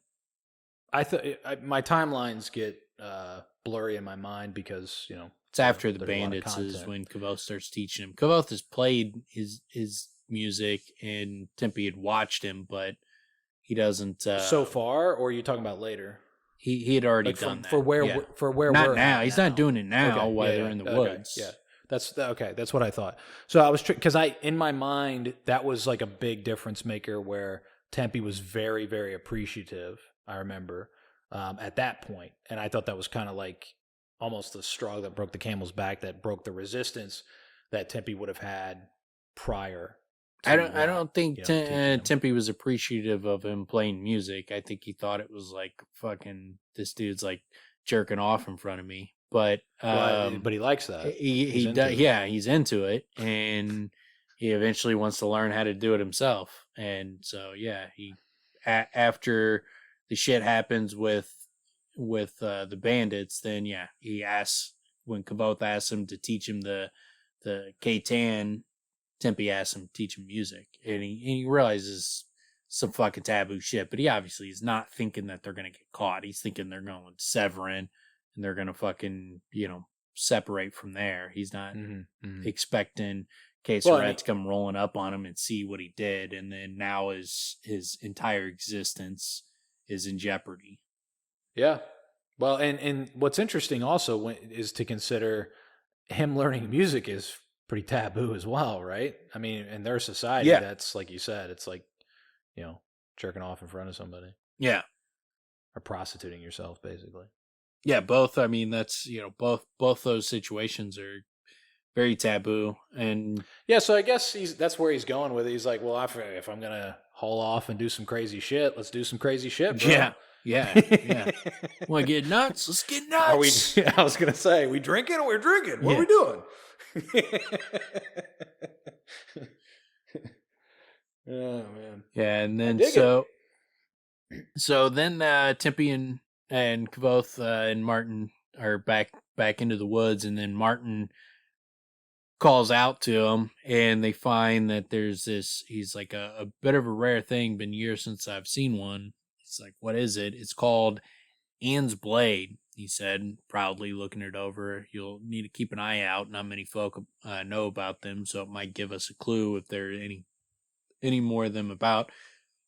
So he talks about this plant, and it basically just dies if it comes in contact with humans at all. Yeah, it's interesting. To the point, that first it turns super red, and then it dies, so it's a big tell that someone's been there. Right? Yeah, and to the point where, like, if, just your clothes touch it, something you've been holding in your hand, like, for whatever reason, any kind of contact with humans, it kills it. And so, but this is more just, it's kind of a prop in this chapter for pointing out the fact that it's to demonstrate that they're in the middle of fucking nowhere. So the mayor sent them into a place that nobody walks. Like, if someone killed you, they don't need to bury you, because no one's going to ever fucking come across this place again. Or it might be 100 years before someone does. Yeah, I really like this. When you consider that, you're like, wow, okay, so they're in this ancient forest that basically no one's ever walked. Yeah. Like, they've never seen men in this area.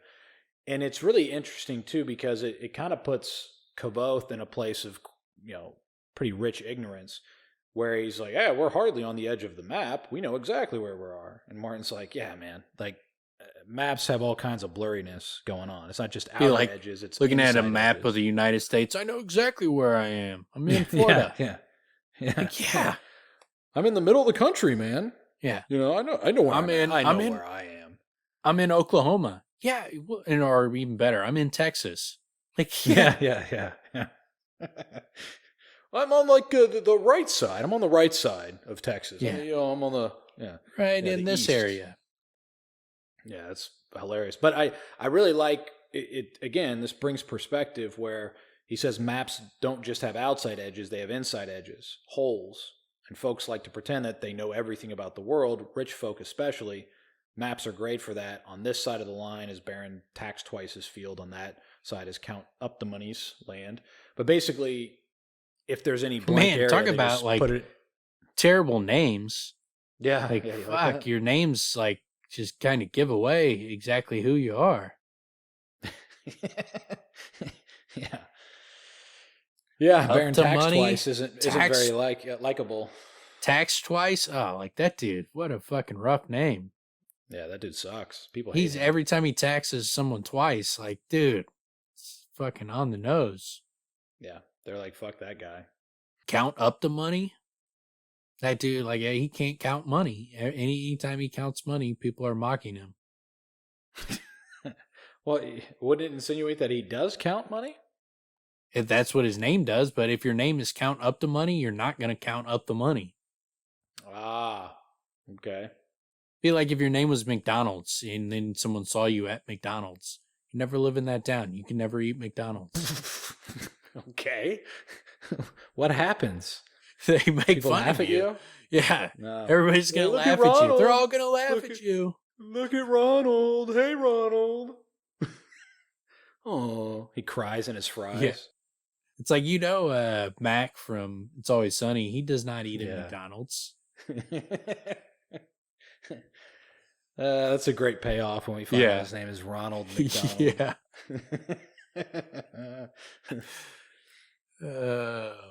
But yeah, so yeah, it's funny too. The map in the book actually portrays what you would see here with the Eld. It's just this big blurry land. Yeah, in that the map is very unsatisfying because like even like the places we've heard of, a bunch of those places are not listed on the map. Yeah, there's very few things. There's like one road. Yeah, it's like, okay, I'll look at this once. Like nowhere. Like you like, really, you're not gonna. I saw like, I don't know where nowhere is on the map. Noir, yeah. Well, yeah, you do. It's nowhere. We have a guess. Have a good guess that it's somewhere near Vent. No. It's between the two pages. It's nowhere. Yeah, because the map is split in two, so it's right in that middle. It's in purgatory. Yeah, because they're all dead. Floating. It's floating. So if you open the book and you lean back, you can visualize it's floating above the map. Purgatory. They're all dead.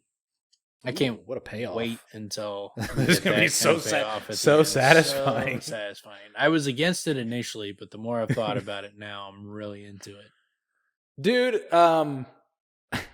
In a way, in a particular way, I'm kind of that guy. In a way, it would be satisfying just how many people would be upset. Yeah, it would satisfy me just to that degree where it's like, you know what, Rothfuss, I respect your troll. Way to go. If you did it, like, you should do it like the end of Lost. You just recreate the end of Lost with all of these characters. You just redo Lost ending, which did not land, and you just redo it. I stopped watching, so I didn't remember. Did they just connect it back to the beginning? They were back in the world at the end, and they're like, they don't know each other anymore or any of these kind of things. And then like their memories are coming to them. But like, as their memories come to, it's because they realize like, oh, we're dead. And so now the next step is I join all my friends in heaven. Ugh. Yeah. It's really bad. A really bad ending. Yeah. That's terrible. Yeah. So this one, no wonder they're going to do so it, upset. But it's going to fucking work. Is like Kvothe is dead and Chronicler and Bast are there to prepare him that he's dead, and then he's going to rejoin with Sam and Will in heaven. I don't like hearing that. The boys, I thought boy I was band, like it, but I don't like it. When so they're just rocking out in heaven.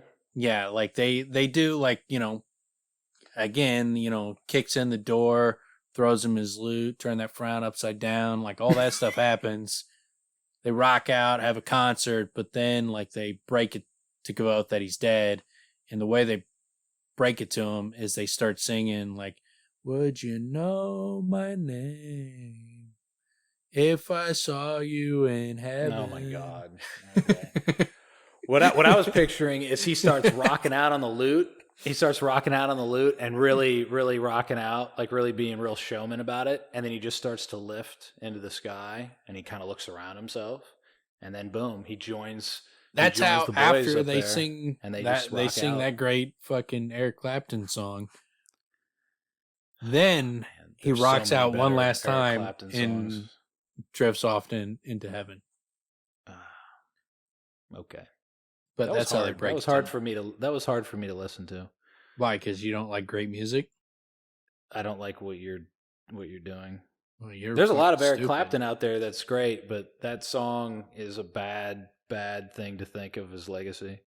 It's a song about his dead kid. Why don't you have a heart? You're like the Grinch. I'm like the Grinch. Yeah. That song played at like our prom and shit. It was way too much. It was just too much. No. Man. No, not enough. Not enough. I'd rather listen to I some Cream always have songs. I always have Eric Clapton's Heaven Song playing in my car. I got to do fucking like 6 discs. Of the same song? Yeah. You just have I just have the singles. So in 2022, you still have, first of all, a multi-disc CD player in your car, and you just load up a bunch of singles of whatever it's called, If I Saw You in Heaven. Yeah. The Tears edition. Tears in Heaven, yeah. There you go. I know, it was on the tip of my tear duct. But yeah, going back to, Kvothe here, there's a couple times, so Marten sort of corrects him with, like, first of all, you don't know where you are. And then, he talks about how big the Eld is and everything else. And then Kvothe's just like, well, it looks the same as most other forests I've seen. And again, he just kind of comes across as a bit obtuse, I would say. At least that's how it hit my ear. And Marten basically kind of checks him. A wolf looks like a dog, but it's not. A dog is, what's the word for animals that are around people all the time? Cows and sheep and such. He says domesticated, but I think what he meant was they don't shit in the well. Right? Yeah. Is that what he means? Civilized, yeah. Yeah, civilized. Because that's what I think of when I think of dogs. They would not shit in a well.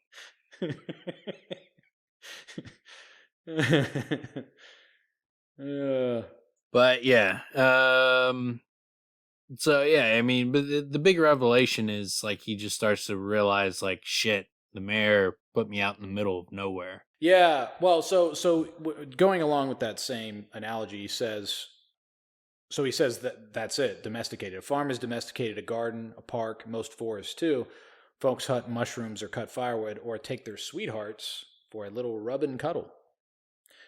Now, a rub and cuddle, I haven't heard that before. Is that like a circle jerk? Yes.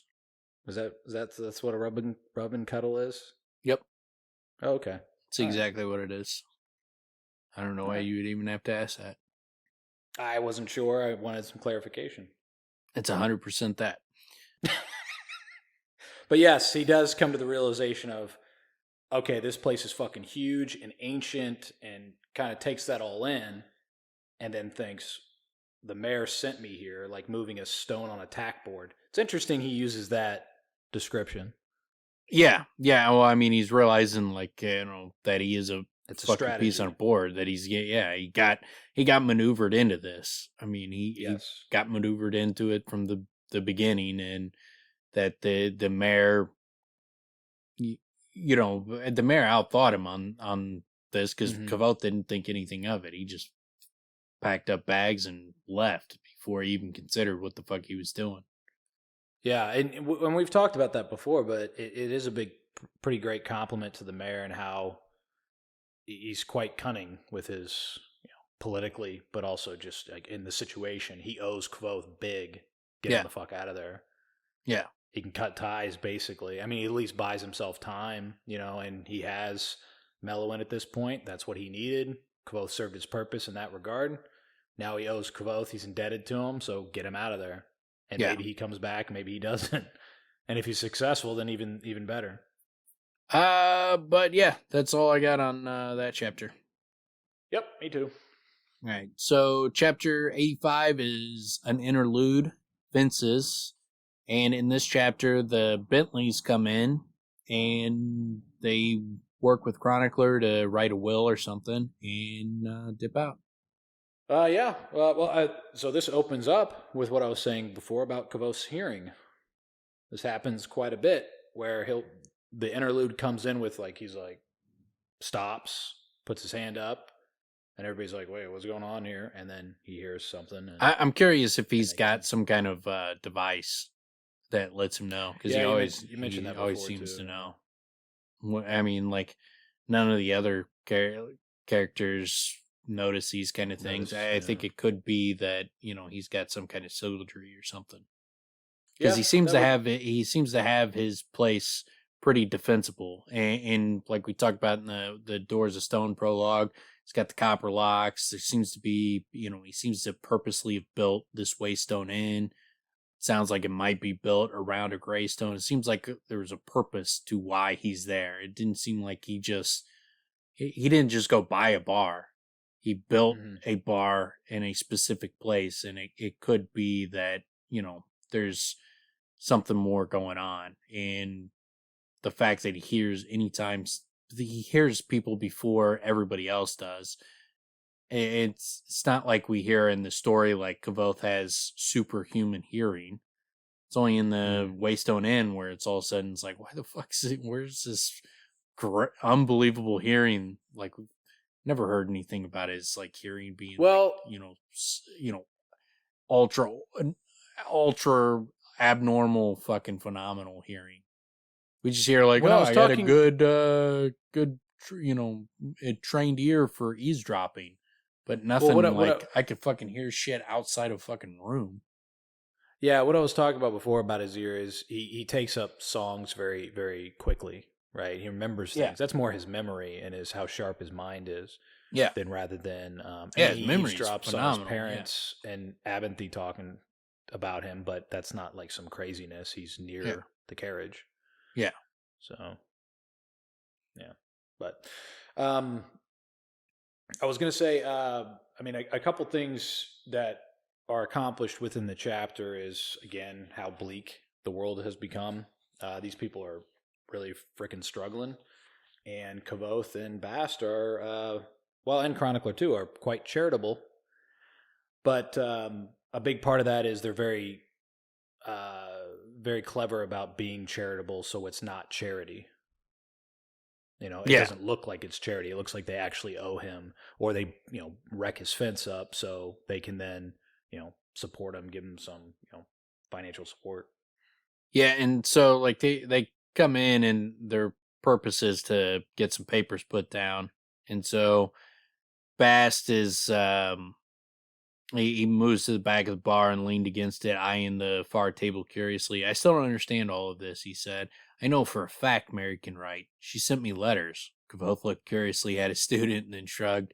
I expect he's writing wills and dispositions, not letters. You want that sort of thing done in a clear hand, spelled properly with no confusion.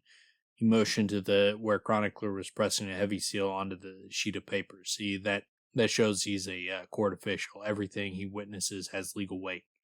And I love that aspect of, like, Kvothe's like, yeah, man, like, she's always writing me. Like, I'm tapping every one of the married women in this town. I was going to say, he loves hooking up with married women. Yeah. He loves hooking up with married women. He loves hooking up with any woman. Yeah, it seems. He's a man about town, right? He is a massive freaking peahound. Yeah, peahound. He's a imperial hound. Well, and they have a back and forth here about a couple men of the law. Familiar with lawyerings. I don't know about Abby Grimes being familiar with bird law or if that's Chronicler, but they definitely are described as such. In a way, it almost seems like Chronicler's a glorified notary. That's about what it comes down to. Yeah, they're all they're all like notaries. They're court official because they got their notary fucking stamp. But it does build out, however, some intimacy about the town, right? Like they can go to the church, but then the church is expecting money. Plus, there's certain things you don't necessarily want the church to know, right? You want someone who's a more, disconnected, right? Someone who's, not familiar with everybody in town and them knowing your shit. Yeah. Right. So that would be the utility with going to Chronicler and him being in town, obviously. Yeah. And then we also get the fact that Kvothe mentions, like when Bast is like, Abby Grimes wouldn't screw someone over. Kvothe's like, yeah, he probably wouldn't. Grimes is a decent sort for a priest. Kvothe obviously has disdain for priests. I mean, he does not view them in a favorable light, and so I'm curious. Obviously, he's got his experience with the priests in Tarbean, but I'm curious if we're going to learn more about the priests that are going to further paint them in a negative light that will further emphasize why he's got such disdain for priests. Yeah, that's a good point. Yeah, there is some. Yeah, I mean, yeah, they're not described in a real great way in book one, right? No, Yeah, they're not. Yeah, not they not take advantage of there's the youth. there's nothing other than old boy in the basement. Like, they're not described in a favorable light at all. None of them. Yeah, well, there's first going to the church. It sounds like they're basically pedos. Yeah. And then there's the guys that come in on damn, I'm drawing blanks today. The white-haired dude telling stories. Oh, that arrest Scarpy? Yeah, I mean, Yeah, the Talon Scarpy, priests yeah. arrest Scarpy. Yeah, I mean, they're they, scumbags. yeah, I mean, They're there's complete scumbags, they- man. they, Kvothe is brought against the Iron Law because of the fucking Talon priests, and that Ambrose, hires Yeah, so to they're arrest basically him. hired. Yeah, so it's shit. None of the situations with the priests are put in a favorable light. But and all of them it's basically corruption, right? Other than, like you said, other than the Menden. Damn, dude. Trappist. Other than Yeah. Trappist, yeah, all the representation is they're basically hired corrupt officials. yeah, and so it's nothing puts him in a favorable light. But I'm curious if we're gonna learn more about why he's got such disdain for him, to the point where he's just like, I mean, this guy's okay for a priest, but he seems to at this point have more disdain for them than you would typically notice. But also, a big thing we find out in this part is, a moment later, Mary came over to the bar with the little girl in tow. Little Syl has to tend to her necessary. She said apologetically, "Could we?" And then they go and walk off. This is another one of those situations that could be a bathroom break. Yeah, pretty interesting the way it's put too, right? Her necessary.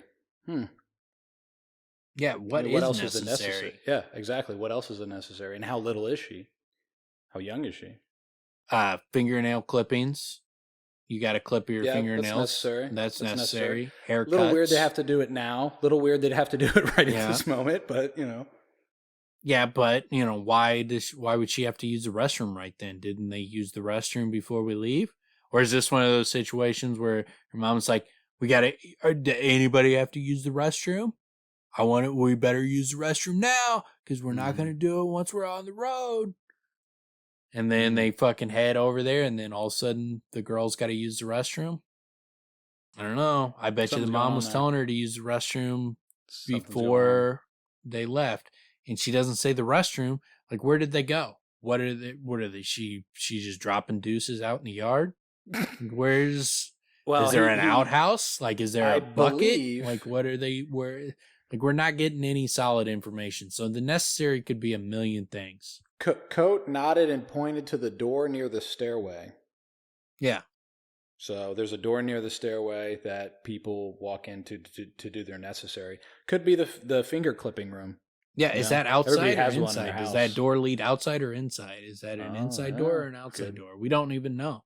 Yeah, we don't know. Yeah. It's a good point. And there's so many things that are necessary. You need to change your socks.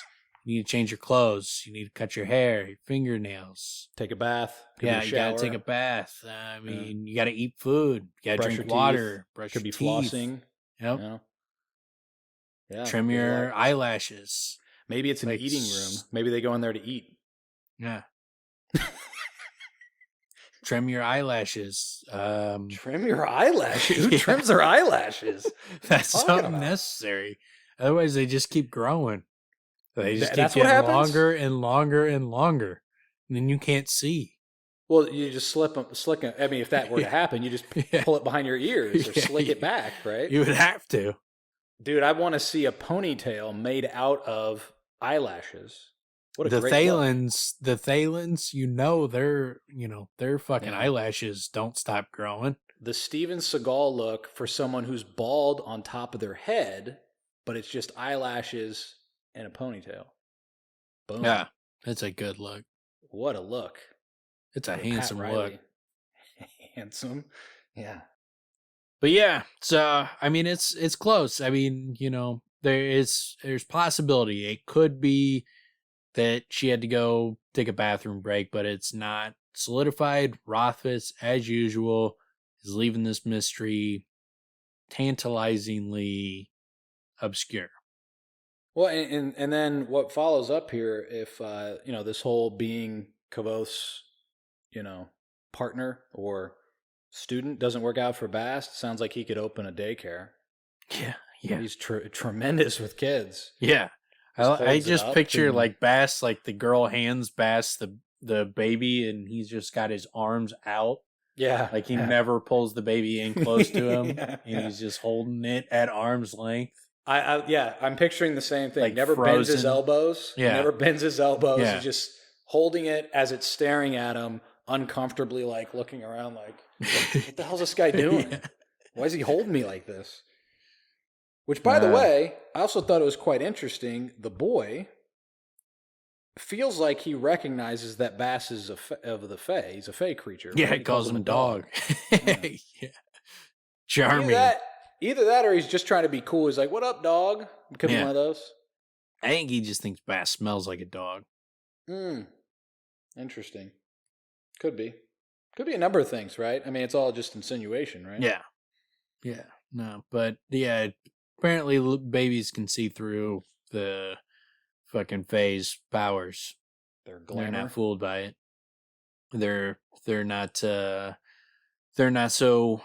What does he say about Chronicler? Like if you had a special kind of eye or an eye that sees things for how they are instead of how you're supposed to see them and how you want to see them.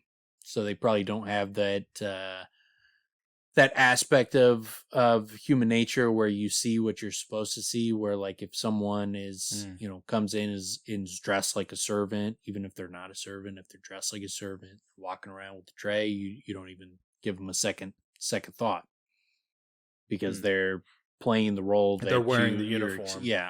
And so like people, the older people just see the uniform, whereas like maybe a baby sees the person behind the uniform because they don't have any expectations. So maybe kids are able to see the Fae, see the Fae creatures. Yeah, that seems to be what he could be insinuating here. I like it. It's good stuff. But yeah, and then Kvothe sings him a little song. Miller, keep your thumb off the scale. Milkmaid, milkmaid, fill your pail. Potter, potter, spin a jug. Baby, give your daddy a hug. Kvothe made a gesture for the last line. Instead, he tilted his head, eyeing Bast expectantly. Bast merely stood there, confused. Then realization dawned on his face. Rushy, how could you think that? He asked, his voice slightly offended. Pointed at the little boy. He's blonde. I love that part of it, where it's not, how could you think that? I would never sleep with a married woman and get her pregnant. It was like, how could you think that? He doesn't look like me. Yeah, I mean, I was thinking it's kind of along the lines of, dude, how could you think that? Dude, I pull out, man. I always pull out. Yeah. So why would you think that could happen? It's even worse because he's not saying that at all. He's like, no, yeah, that's perfectly reasonable. It could be my kid, but this kid doesn't look like me. It's got the wrong color hair.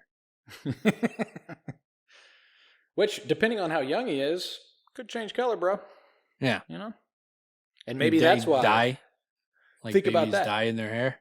Maybe, maybe, just the roots haven't grown out yet.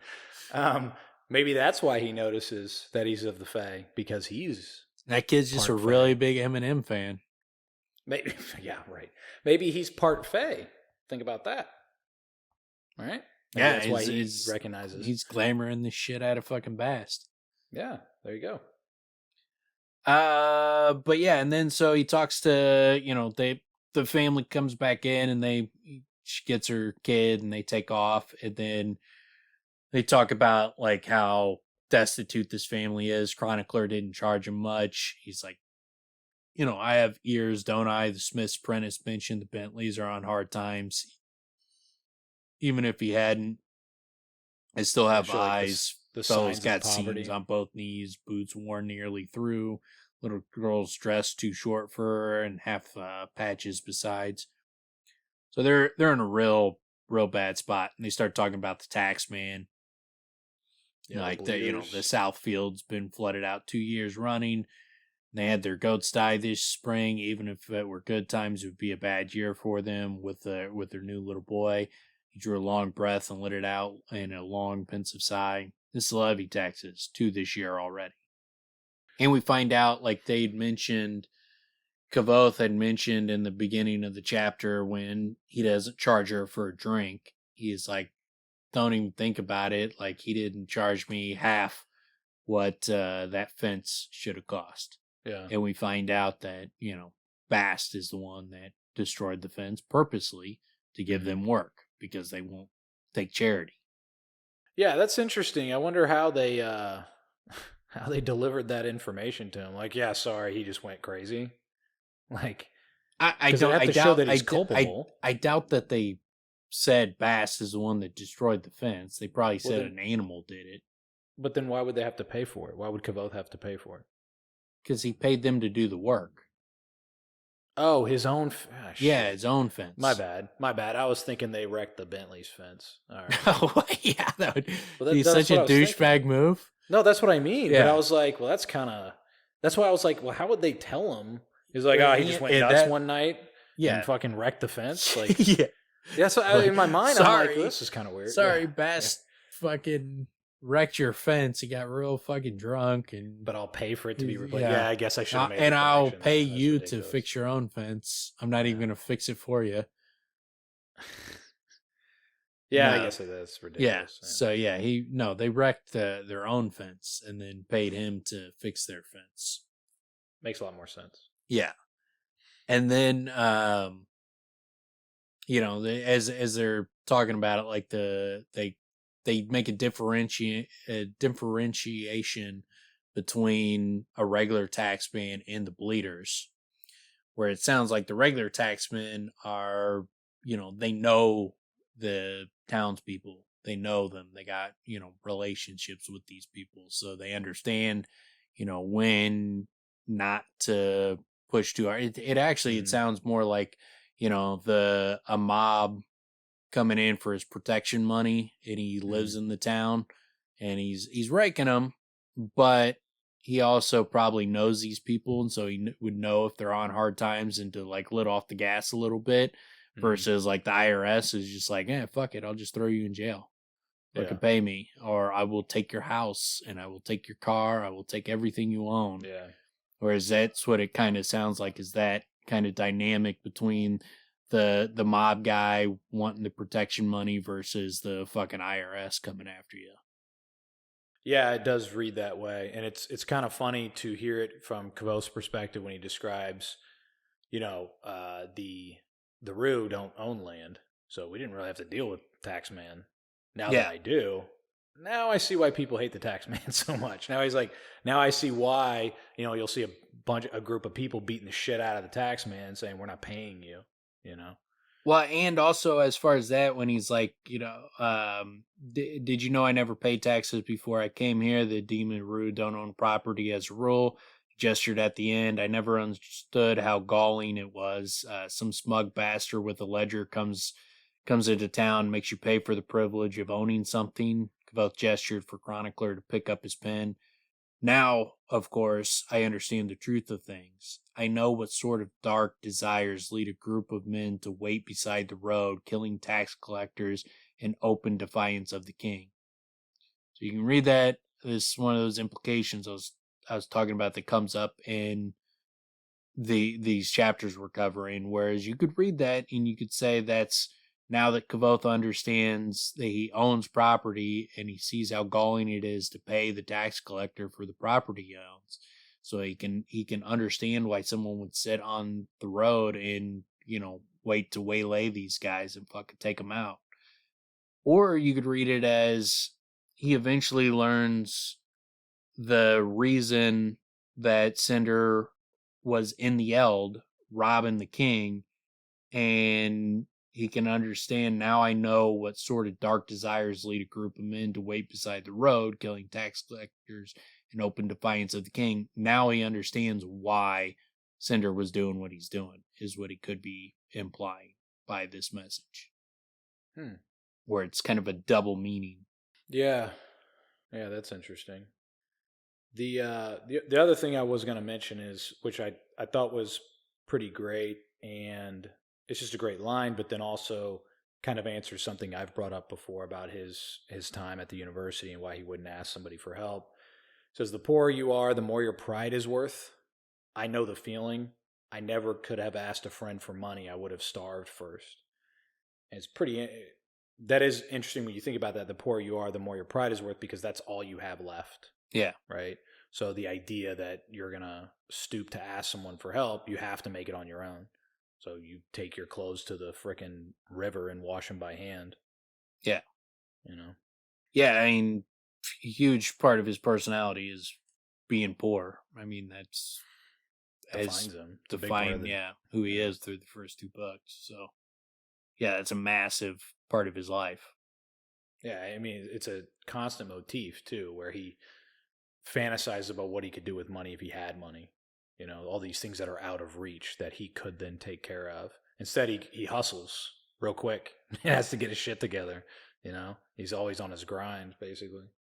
I am curious on that last line, though, because that could mean that, you know, he learns what, you know, Cinder was doing and he understands it now. He gets it. He understands why they would do it. Or it could mean that he knows what they did, and because he says, "I know what sort of dark desires lead a group of men." So the way he calling them dark desires, you know, that could imply that he does learn what Cinder did, but it is not a good thing. It's solidifying them as, you know, having dark desires, having evil intentions. Well, it isn't. I mean, well, one of the things to suspect is a big part of what they were doing was to weaken or to show the mayor as being weak, right? Because he can't control the area that he's supposed to be able to control. Yeah, we don't know. I mean, it could be that. It could be that, you know, it's the fact that the money he was collecting was, you know, King Roderick's money, and so, like, is he trying to cause strife between them? Like, so we just don't know what exactly the reason is. That's my guess, is what the main purpose was, not to make him look weak, is to cause strife between him and Roderick, to create a civil war. Create a war, yeah. Which I think Kvothe is, you know, obviously Kvothe ends up fucking starting a civil war. Somehow, some way. He at least is somewhat involved in it, even if it's not, you know, 100% his fault or directly his fault. He's at least played some part in the reason this world is in a seemingly civil war right now. That's another interesting thing to consider, is like how he might get manipulated. Well, you've talked about that with the Adem versus the Chandrian. Which side is he on, and is he being pulled in a certain direction? That would also, to a great degree, give reason for him to be so down in the dumps as Kvothe is. Also the fact that he was manipulated and led to do something that he shouldn't have done, that he regrets. You know, yeah, that'd be quite a bummer. To deal with. Yeah. Yeah. But that's it for 85. Yep. All right, so chapter 86 is titled The Broken Road, and in this chapter we get the first half of the story of Jack stealing the moon, and from Hespe. Yeah, the intro, or sort of the, you know, kind of as they were going into it, and he explains, you know, things about stories and how they're getting bored with searching. So this is their nightly thing, sitting down, telling stories, or, you know, all of them sort of going through stories. They mention Oren Velseter, Laniel Young again, Ilian, and stories of helpful swineherds and the luck of Tinker's sons, which is kind of interesting. Stories of demons and fairies, of riddle games, and barrow drogs. So is this isn't the only mention of drogs, but is this the only mention of saying barrow drogs?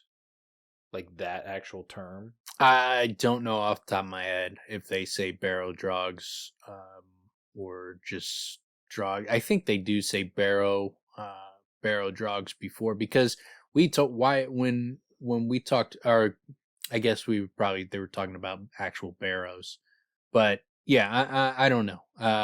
Could be, or Because it could be the first time.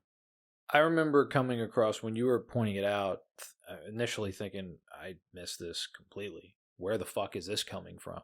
Was kind of how when it was presented to me. You know what I'm saying? It was like, I don't know what the fuck you're talking about. I mean, it's kind of like, I don't know what this is. I don't know where that's coming from.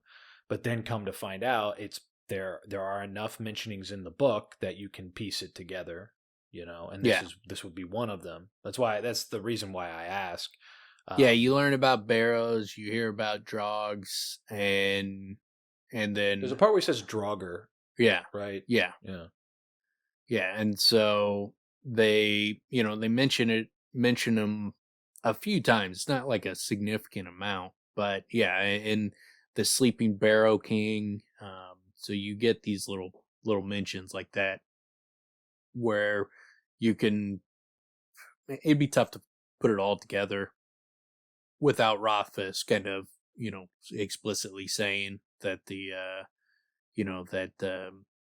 what's his face, King Phaedra. King Phaedra, was a barrow king. It'd be tough to figure that out, but if you were looking like what former king is mentioned, there's not really anybody else. So there's not a lot of choices if he's going through the book, like who's a dead king that he could make the barrow king, a drogger.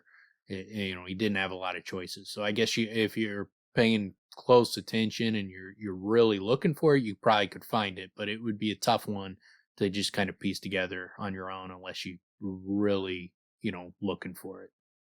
Yeah, it's one of those things that there's enough in there where it's like, okay, I see that he did provide it, but you're also, and it also kind of gives you that backdrop of the person writing the book has all this figured out in their mind. They have this plan and they give you just a little bit, but it's there, and there is enough there that once it's pointed out, it's like, oh, okay, so you could make those connections if you decided to like really dedicate yourself and make as many connections as you can, and try to piece those things together. But yeah, I mean, that's immediately what jumps out to me in this first paragraph is, oh, here was a little part where he gave the readers a little bit more towards that story, that concept.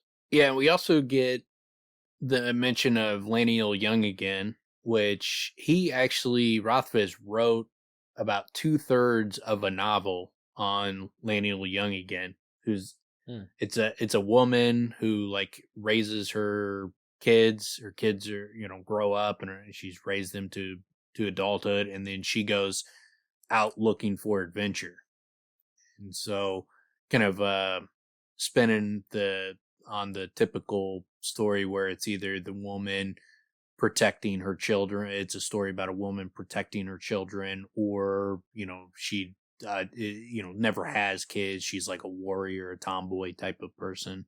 So he goes in a different route where it's a mom that raises her kids and then goes out on adventure. That's the story of Laniel Young again, and he wrote 100. I think the book was going to be about 100,000 pages, but it was around the same time he did The Slow Regard, and so he put out Slow Regard. Then that 100,000 words? Yes. Yeah, 100,000 words. What did I say? 100,000 pages. Oh, yeah. Like, no wonder we're still waiting on book 3. What the fuck, dude? Yeah, 100. Yeah, 100. It's a 10 book series. Yeah, and he just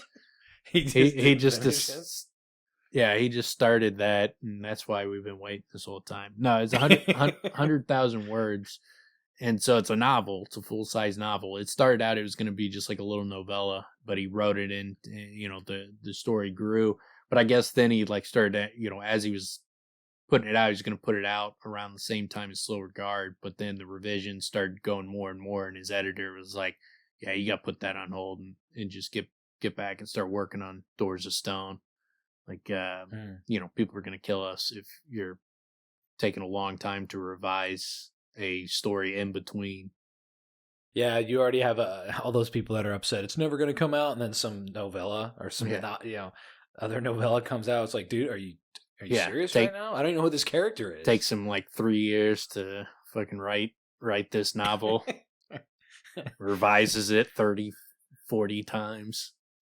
But yeah, no, I mean, I would have liked to.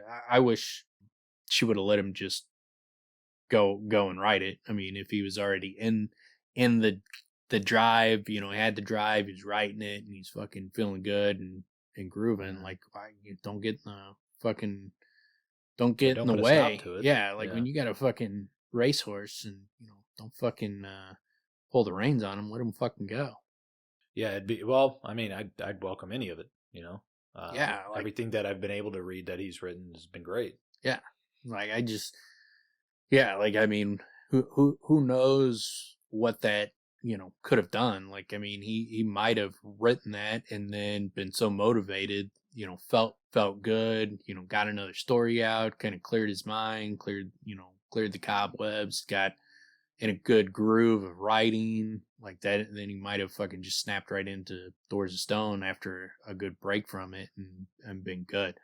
But then again, Rothfuss, he's a grown ass man, and he should just be like, "Nah, I'm gonna fucking write this story. You don't get to tell me what to do." Like, well, I'm you sure you don't want to put it out. That's fine. But I'm gonna write it. Well, I'm sure I would expect he made the conscious decision that made the most sense given the circumstances. I would think, but the idea that he wrote 3/4 of it, damn. I mean, that's you're most of the way there. Yeah, or 2/3. Yeah, but yeah, he was over halfway done with it, and so it would have been interesting to see what kind of other story we would have got out, because that one wouldn't even be tied to Kvothe, like where you have the Bass short story and Ari short story. You have the other. There's another short story, but this would have been an entire novel in his world. It would have been interesting. I wish we would have got that. Yeah, it would. I mean, a couple of the big things would be the world building. Where is it set? How does it build out in the map? Do we hear about places we've heard of before? Yeah, it's fun. Yeah, I'm sure there'd be some similarities. He'd have some touchstones, but yeah, it would have been interesting. I wish we would have got it, but hopefully, once he's done with Doors of Stone, that will be another one he comes back to. Hopefully, that doesn't just completely go by the wayside. Wouldn't it be great if instead of a cloak, she rocks a duster? What do you think? Yeah, that's how she gets young again. Yeah. She's probably what inspired Grey Dalcenti start rocking his dusters. Or maybe she sees Grey Dal. Yeah, no, it's probably he's the original. He's the OG. So she probably saw him rocking a duster, and she's like, "Man, I want to go on adventures rocking a duster like that." Yeah, let me reinvent he looks myself. So fucking cool. Yeah, she has kids. She's like in her 40s, and she takes up smoking cigs. Yeah, rocking a duster, traveling the world. What's that cowboy movie with Clint Eastwood where like the women are trying to fight back, and they hire Clint Eastwood to, like Unforgiven or something like that. I don't know. Outlaw Josie Wales. No, Unforgiven. Oh, okay. Yeah, it's a classic fucking Western movie. Unforgiven. I've heard about it a lot. Legendary Westerns. But yeah, she would be one of those ladies. No, right on. But yeah, and then so going into it, I like the way it sets up this story that Hespe tells, like where he's like, "You demon rude, know all the stories in the world, and I am a demon rude down to the center of my bones. My parents told stories around the fire every night while I was young. Grew up watching stories in dumb show, listening to them in songs, and acting them out on stage. Given this, it was hardly surprising that I already knew the stories Dan, Hespe, and Marten told at night. Not every detail, but I knew the bones of them. I knew their shapes and how they would end. Don't mistake me, I still enjoyed them. Stories don't need to be new to bring joy. Some stories are like familiar friends. Some are dependable as bread," which is fitting, for this series. Is it's obviously not new to me or you, and it's still extremely enjoyable to go back through. But then also when he's like, still, a story I haven't heard before is rare and a precious thing. And after 20 days of searching the Eld, I was rewarded with one of those. Which is a great setup, because that gets you to kind of stand up and take notice that this is a new story, something he's never heard before. Yeah, it's a great way to intro it for sure, because it gets you on the edge of your seat. It lends significance, right? And I was just thinking that's a great way to sell reissues, right? I've seen some of the reissues of these books; they're quite cool looking, but great way to sell it is that quote: "Stories don't need to be new to bring you joy. Some stories are like familiar friends. Some are dependable as bread." Yeah. So you reissue, right? New books with a loaf of bread. Yeah. Some butter top, fucking home pride, what have you, and selling like hotcakes. Yeah, right? and like butter for your elbows to butter the bread. I forgot about that methodology. Yeah, you don't want to have it. Yeah, I can't believe you haven't started doing that. I mean, I guess it would it actually is a decent. You look a decent exercise for your shoulder. You're holding a book, and then with the hand that you're holding the book, dip that elbow into the butter while you're reading, so you can still read while you're getting the elbow buttered up, and then with your other hand, rub your bread on your elbow, getting a proper dosage of butter, and then shove that shit in your mouth. I feel like this either needs to be shortening, like parquet, or it needs to be butter that you just leave out. Because the idea that you can just stick your elbow in butter and spread it. Mm-hmm. I mean, if it's butter in the fridge, it's hard. You got to thaw it out a little bit. Yeah, you want soft butter for your elbows. So some margarine. You want some margarine, like some parquet type thing? Or just it doesn't work if you have to like fucking slice it. You need. That's what I'm saying. Well, I mean, I guess like if you get that friction going, you could melt that enough butter on your elbow. Yeah, I mean that would also work. Yeah. I mean, it's still a little bit awkward. You might have some bread stuck to the elbow as well. But yeah, it's definitely is what people should be doing with their free bread and book and buttered up elbows to enjoy it. Fucking weird imagery. It's so odd. So stupid. But yeah, I like that setup. It also makes Kvothe a freaking liar. He's like, the Ademaru, we know all the stories in the world, but I don't know this story. Well, then you don't know all the stories in the world. Well, I think more than a liar, it shows his arrogance, his cocksureness as being a swagger guy. He is a liar, and he exposed himself. Okay. I would stick with he's definitely arrogant about his background when it comes to things of that nature. Like, I know all the stories. I know all the songs. Every single story ever told. Every story you could possibly think to tell. I've heard it. I probably told it to you. I know them all. That's how much I know. Created a bin on that story.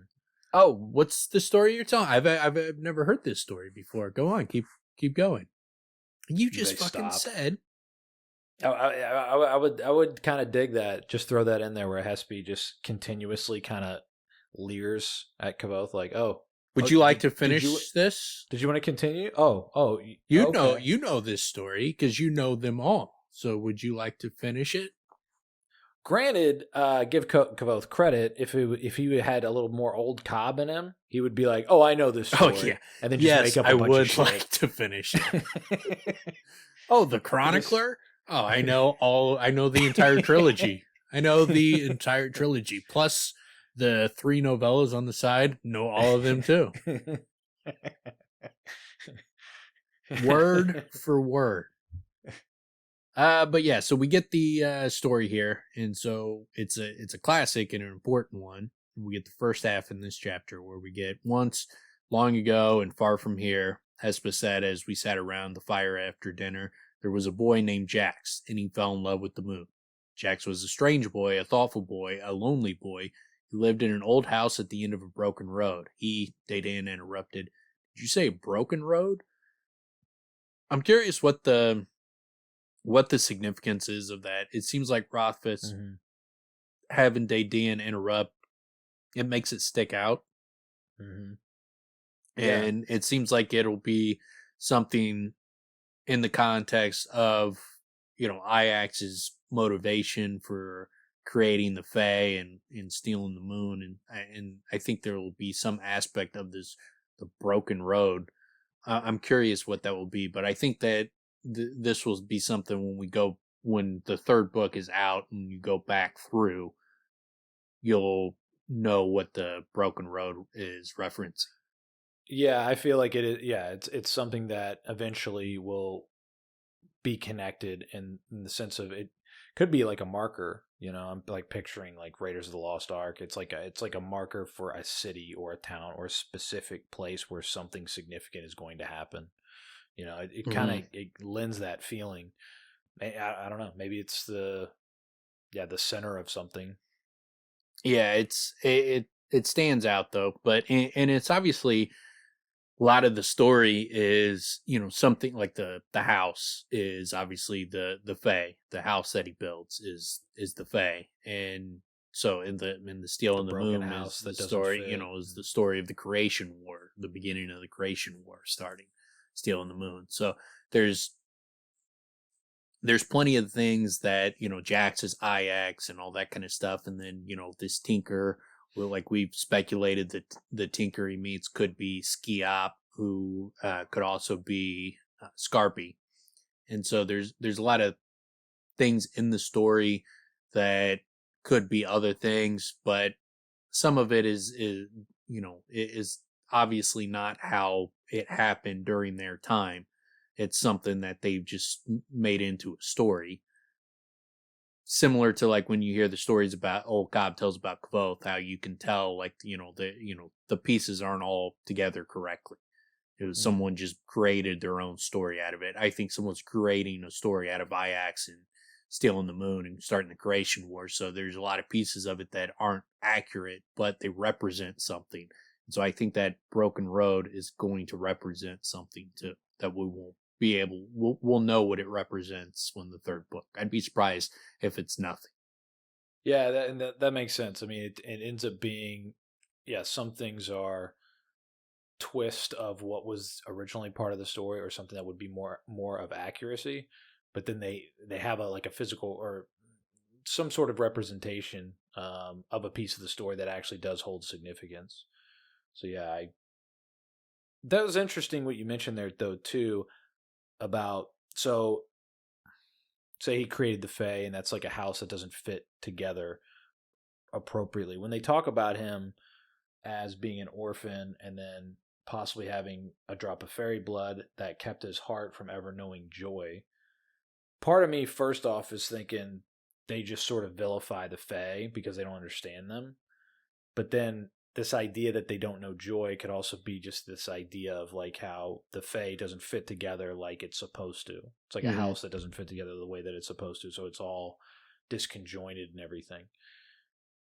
It kind of puts a spin on that part of it, because my note was like that's just them not showing a false understanding of the Fae, assuming that they don't know joy. Because look at Bast. I mean, he's a very joyful individual. Right? Well, so. I think it is probably represents Iax in that clearly there was something about him that he wanted to change things. He wanted things to be different. So he was in some way was unsatisfied with the current state of the world, where he created an entirely different world. He stole the moon, started a war. So he clearly had some desires to make changes. And so we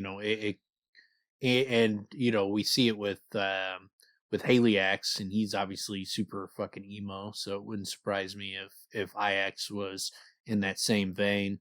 Kvothe is a lot of Kvothe is in that like we see Coat now. It's a very depressed guy, so I think those three, Iax and Haliax and Kvothe as Coat, they all kind of represent a guy with a lot of fucking regrets and made mistakes. So it wouldn't surprise me that he would be described in that way. So then this story is just taking that to an extreme because they're saying this kid never had joy. Yeah. Until he kisses I think the that's moon, storybook. Yeah, I think that's turning in story. I mean, we don't know. I mean, the guy. You don't know how much is real. We don't know how much is fable. Yeah. But that sounds storybook. That sounds like something you say in a story that's not an actual representation. Like very few people are sad 100% of the time. I don't think anybody really is. Even people that suffer from depression typically, have peaks out of it. Well, even just knowing that now he wants the moon, you would think that would make him happy. But this projects it as if it doesn't. Yeah. Because now that's what he needs. And until he can get it, he's not happy. He still doesn't smile until he kisses the moon. That's like up until that point, that's the only time. So just gives him something to drive at. But even that's what I'm saying, though. Having something to drive at makes one satisfied to a degree, right? You don't stay depressed when you're driven for something. Yeah. Yeah. But it's some people, I mean, there are people that are very driven that are also depressed. It's kind of it's not a lot of people. Most people that are depressed are more likely to fucking lock themselves in their room and never come out. Than to be like fucking driving, hard at something and fucking putting in tons of hours working on things. That's not typical. Well, and a lot of times what that is then every failure back to depression, right? Even though you're trying, failure leads back into depression. But it is like you said, it's storybook, right? It gets your attention. This individual that's never happy and is constantly searching, and people are trying to help him. That gets one's attention. It's very memorable. And it's also weird that how she has to tell the story. Because, like, after he interrupts her, and then it's like, then she looked down at her hands, frowning, her mouth moved silently for a moment, then she nodded to herself and continued. Like, she has to tell the entire story, and it's almost like that the method of delivery for the song was some kind of, hypnosis type of thing. It seems like... So we've talked about this, how music has magic in it. It does seem like this story, again, it's rare. Not many people know it, clearly. And she has to know it from beginning to end. And if she loses a place, she loses it completely. So it seems like it's either like a poem, a song where... But that's a really interesting thing to think about because, you could just twist it, right? You just do an old Cobb and just start to piece together... make it work, but it seems as if you can't, right? That's the impression we're getting from the way she's telling the story.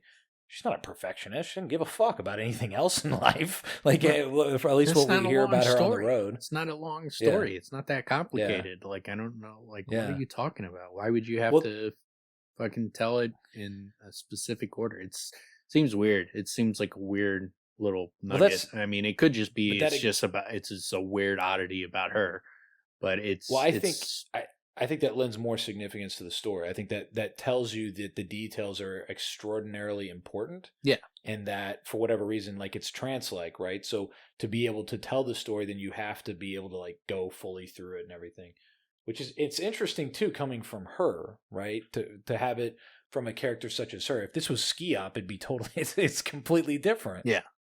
Yeah, so that part stands out. But then, as we get back into it, everyone who saw Jax could tell there was something different about him. He didn't play, he didn't run around getting into trouble, and he never laughed. And then he's like, some folks said, what can you expect of a boy who lives alone in a broken house at the end of a broken road?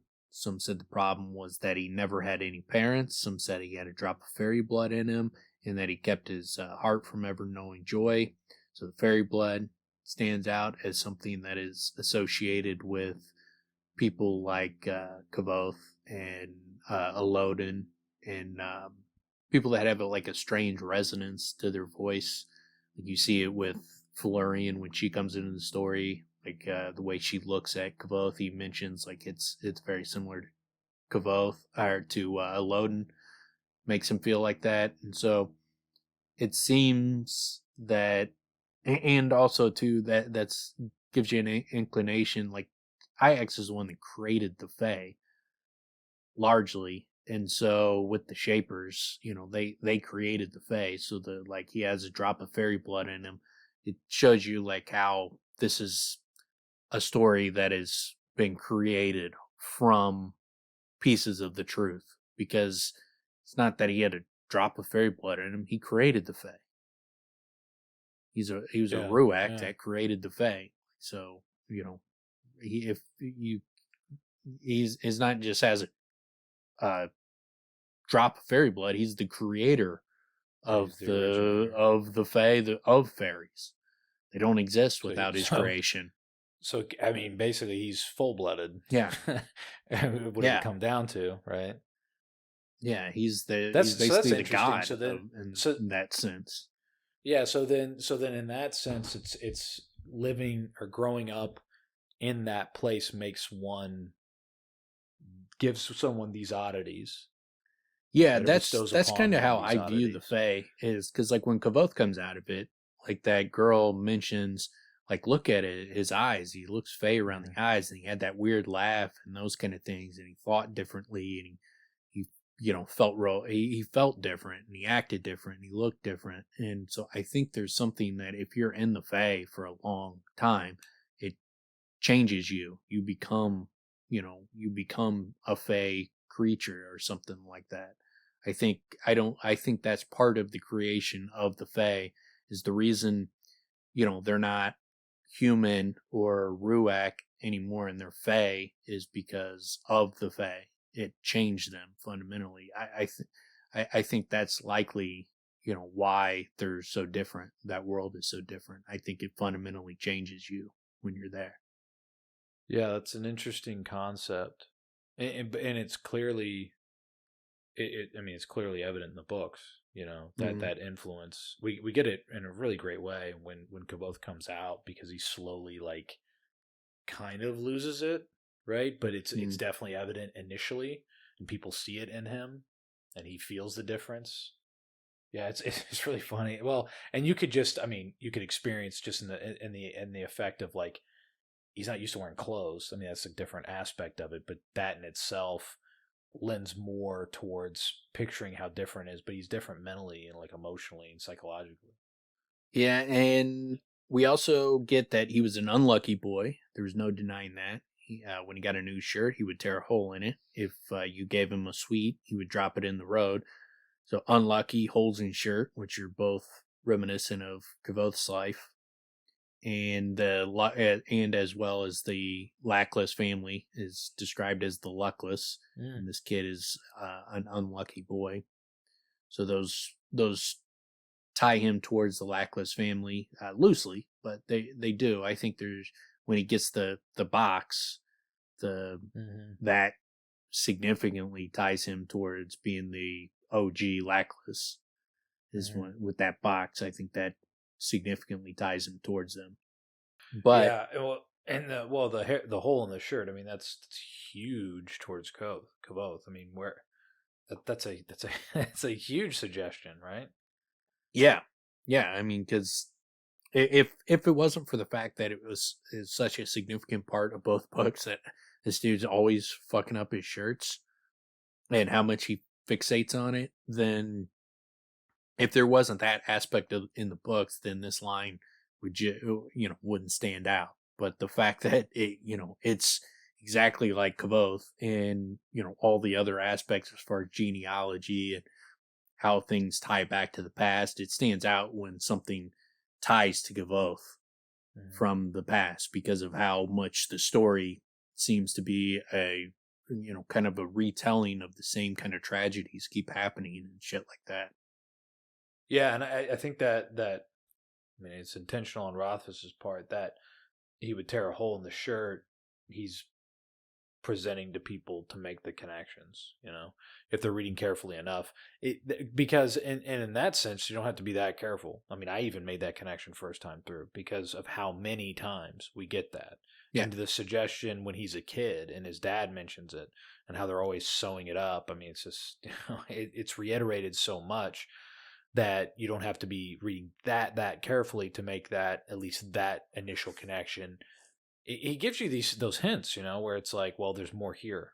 Yeah. If you're willing to make the effort, there's more here, Yeah, it's noticeable. And then you also get, some said the boy was born under a bad star, that he was cursed, that he had a demon riding his shadow.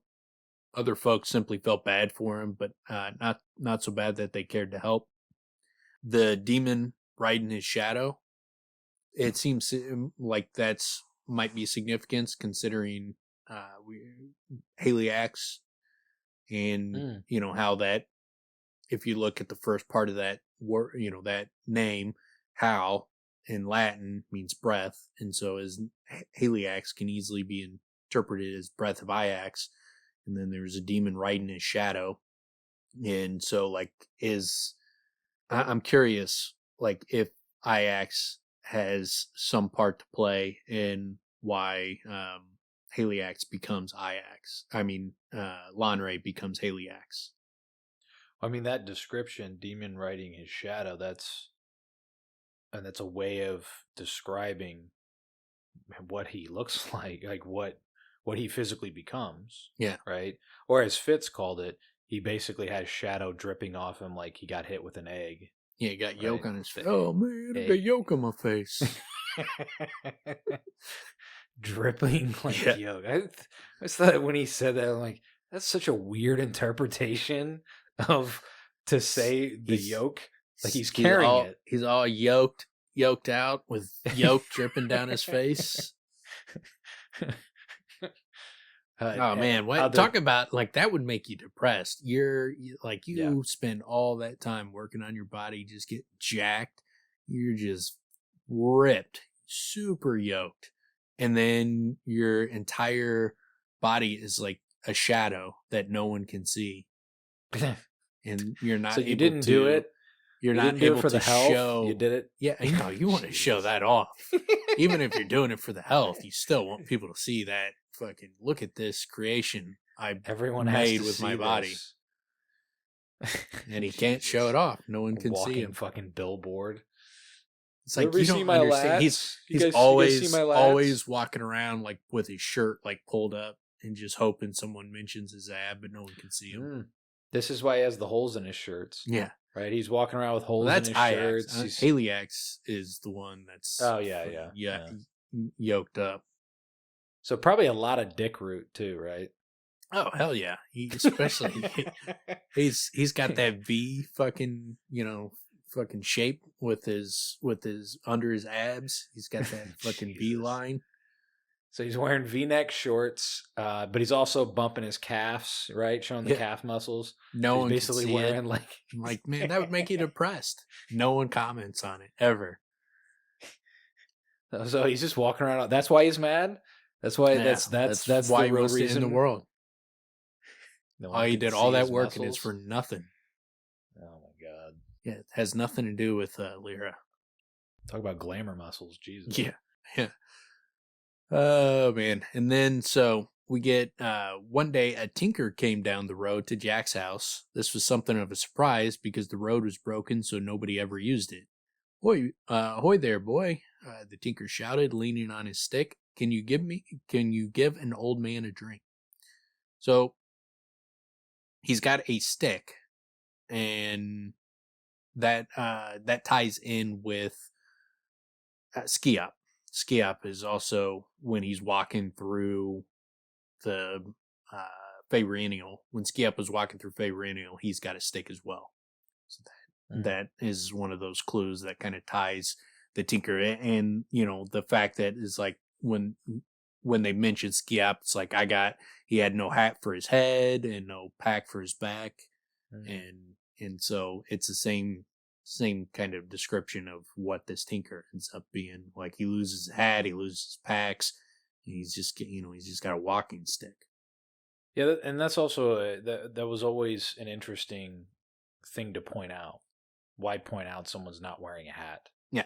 and doesn't have a pack for their back. Yeah. Right? And I don't typically walk around with a pack for my back. And he blows the doors off the Ademaru with a story they've never heard.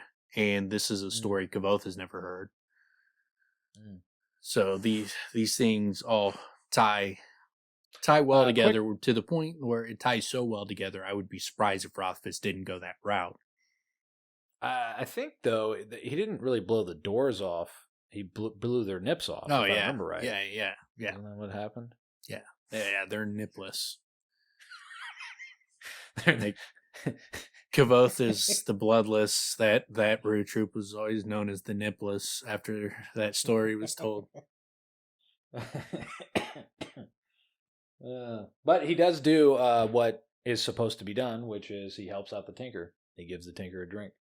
And then pisses him off, which you are not supposed to do. He wrongs him in a big, big way. But you don't look happy, son. What's the matter? Nothing is the matter, Jack said. It seems to me a person needs something to be happy about, and I don't have any such thing. It's like, well, you sound like a very pleasant person. I will be on my way now. That is what the Tinker should have said at that point. Yeah, that is a rough one. Yeah. Someone introduced himself like that. I guarantee you that conversation is not going down a fun path. And unless you're trying to fix the person, probably should move it on. Keep it moving. His statement is like literally fishing for, like, can you fix me? Yeah. like, Jesus, man. Yeah, and then I wasn't ready for that. I was just engaging in pleasantries, bro. Then they make an intense bet with, like, find something that will make me happy, or I get all your shit, everything you own. Man, that is the biggest honor code bet, system bet of all time. Yeah, like, there's no way I'm making that bet.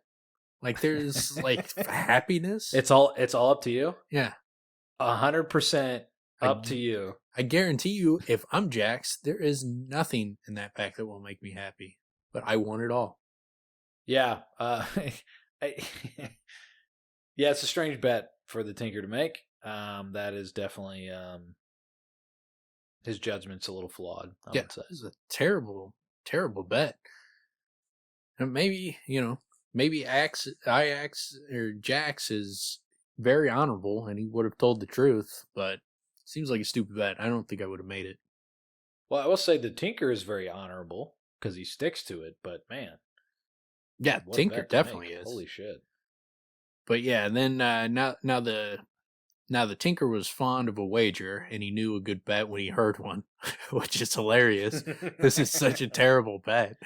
He knew a good bet when he heard one. No, you clearly don't, because you made a horrible bet. Well, and not only that, man, the introduction was made. Yeah. It seems to me a person needs something to be happy about. I don't have any such thing. Yeah. Oh, well, I got you covered. Yeah. This super depressed individual. Bro. I got spectacles. He hasn't seen my spectacles. He's going to love this shit. Yeah. and it's like the very first second you're meeting this person, and you're trusting that they're an honest person, and that they're going to give you an honest appraisal on whether you're able to make them happy or not.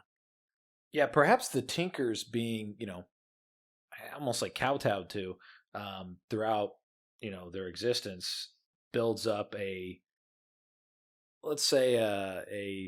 skewed scope of confidence in their fellow man. Yeah. But so he starts bringing out his gifts. He brings out a ball and cup, which I love because Marten is immediately like, ball and cup doesn't make anyone happy. It's the worst toy ever. Nobody in their right mind enjoys ball and cup. So Marten sucks real bad at ball and cup. And my guess is he had two brothers or friends growing up who were killers at ball and cup. So he fucking hates it. He is always losing bets in ball and cup. Losing all his candy to his brothers. Crack me up. It's like, man, he really hates ball and cup. He must really suck at it. Fucking stupid game. Fucking hate that game. Yeah, it's not that fun, but it's not that bad. But yeah, and then a book of secrets and a piece of iron that fell from the sky. The piece of iron is likely the Sky Iron, Lodestone. Lodestone, and then a Book of Secrets. There's the talk of Kvothe, learning from a Book of Secrets, and Ari's got a book that's never been opened, and so curious if that's gonna end up being something that when we will know what the Book of Secrets is down the line. But these two mentionings, man, this couldn't be more of a story for Kvothe. Yeah. You know what I'm saying? Like, It's like this was catered to him. If he wasn't listening, he is now. Yeah. He's like, hold on, go back to that Book of Secrets. It's all about it. Can you have him open that Book of Secrets and read it out to us and tell us, is there anything in there about the Emir or the Chandrian? Yeah. How much control do you have over this story? Like, Then it was like this went on all day and late into the night, and eventually the Tinker began to worry. He wasn't worried about losing his stick, but his packs were how he made his living. He was rather fond of his hat. Just as the Tinker was reaching for his third bag, Jack pointed, "What is that?" "Those are spectacles." So he gives him his glasses, and he looks up at the moon, and he's like, "That is what I want." He's like, great. So there you go. I got it. He's like, no. Yeah. I want what I'm looking at, not these stupid things. So a couple things. One, a third time pays for all, like typical in these books. So the third pack with 3 things. We keep getting all these 3s. But Jax, man, he's got some broken ass vision, man. Like, yeah, he can't see the moon. He didn't know what stars were. This dude's blind as shit, dude. Yeah. Like, it's nearsighted as fuck. Like, he puts on glasses, like, what are those? Stars? You remember what? And he's like, the moon? What? Looks at the Tinker, and he's like, what the fuck? Your face. Like, I thought it was like everybody's not a big blur. you have distinct features, but you have an face. But your nose is wrong. Which is weird, but you have a wrong nose. Reminds me it's weird that I know that. Reminds me of some guy like Dalinar. Used to hang out with. Like a bit of a lush. Got drunk all the time. But for real though, man, he's with some broke ass vision. Yeah. I mean, I was quite surprised that he's like, wait, what are these? Like, wait, I forgot that part of the story where it's like he needed spectacles to even see the moon. Holy shit. Yeah, and I love only the moon will do. His first time he's seen this, and now he's like, only the moon will do. And it's like, this is the guy you made a bet with on happiness, and that's the only thing that'll make me happy is if I have the moon. Like, you mean like this thing that's like fucking looks like a mini planet? That's what you have to have? I love it. I mean, it's very interesting how the story goes, because in a rational situation, it would very much be like, dude, no, what are you kidding me? Like, I got all these things, and you want something that? No one gets to. It's a thing that has its own atmosphere. It's its own thing. You can't have it. What are we talking about? Like the Tinker doesn't point any of these things out. He's just like, oh, well, I could have told you how to get it. It's like, we're all being ridiculous. We're just going to be all fucking stupid in this story. By the way, Dan, you'll love this. Do you know what this is an homage to? The boy in the cradle with the silver spoon? Nope. Your favorite movie, It's a Wonderful Life. No, Jesus. Again, George lassos the moon. Sounds real fucking stupid. Yeah, he literally lassos the moon. No, he asks Mary what she would like, and then he offers the moon, and she says, "I'll take it," and then he says he'll lasso it, and then she says, "What would happen then?" And he says, "You'll swallow it, and it'll dissolve, and then you have moonbeams coming out of your eyes and hair and kind of freak fingers and toes." I told you this movie is stupid. I do not regret not watching this stupid movie. No, you need to see it. Terrible. He's homaging it like crazy throughout these books. No, dude. That would not happen. The moon would smash her. For one, it would kill her. You don't think she can swallow it? It would kill all of them. If he pulled the moon onto them, they're all dead. It's horrific. Going to be a horrific scene. You're going to kill so many people. So now I kind of want to see this. I like the idea that he like, and again, all in good spirit, pulls it, and he's smiling ear to ear. He's like, "Look, Mary, look!" And he's pulling it, and then everybody just turns it into like a flaming ball. Smashes down, doing? Cracks the earth. It's for Mary. It's for Mary. I did it. It cracks the earth. Everybody's dead.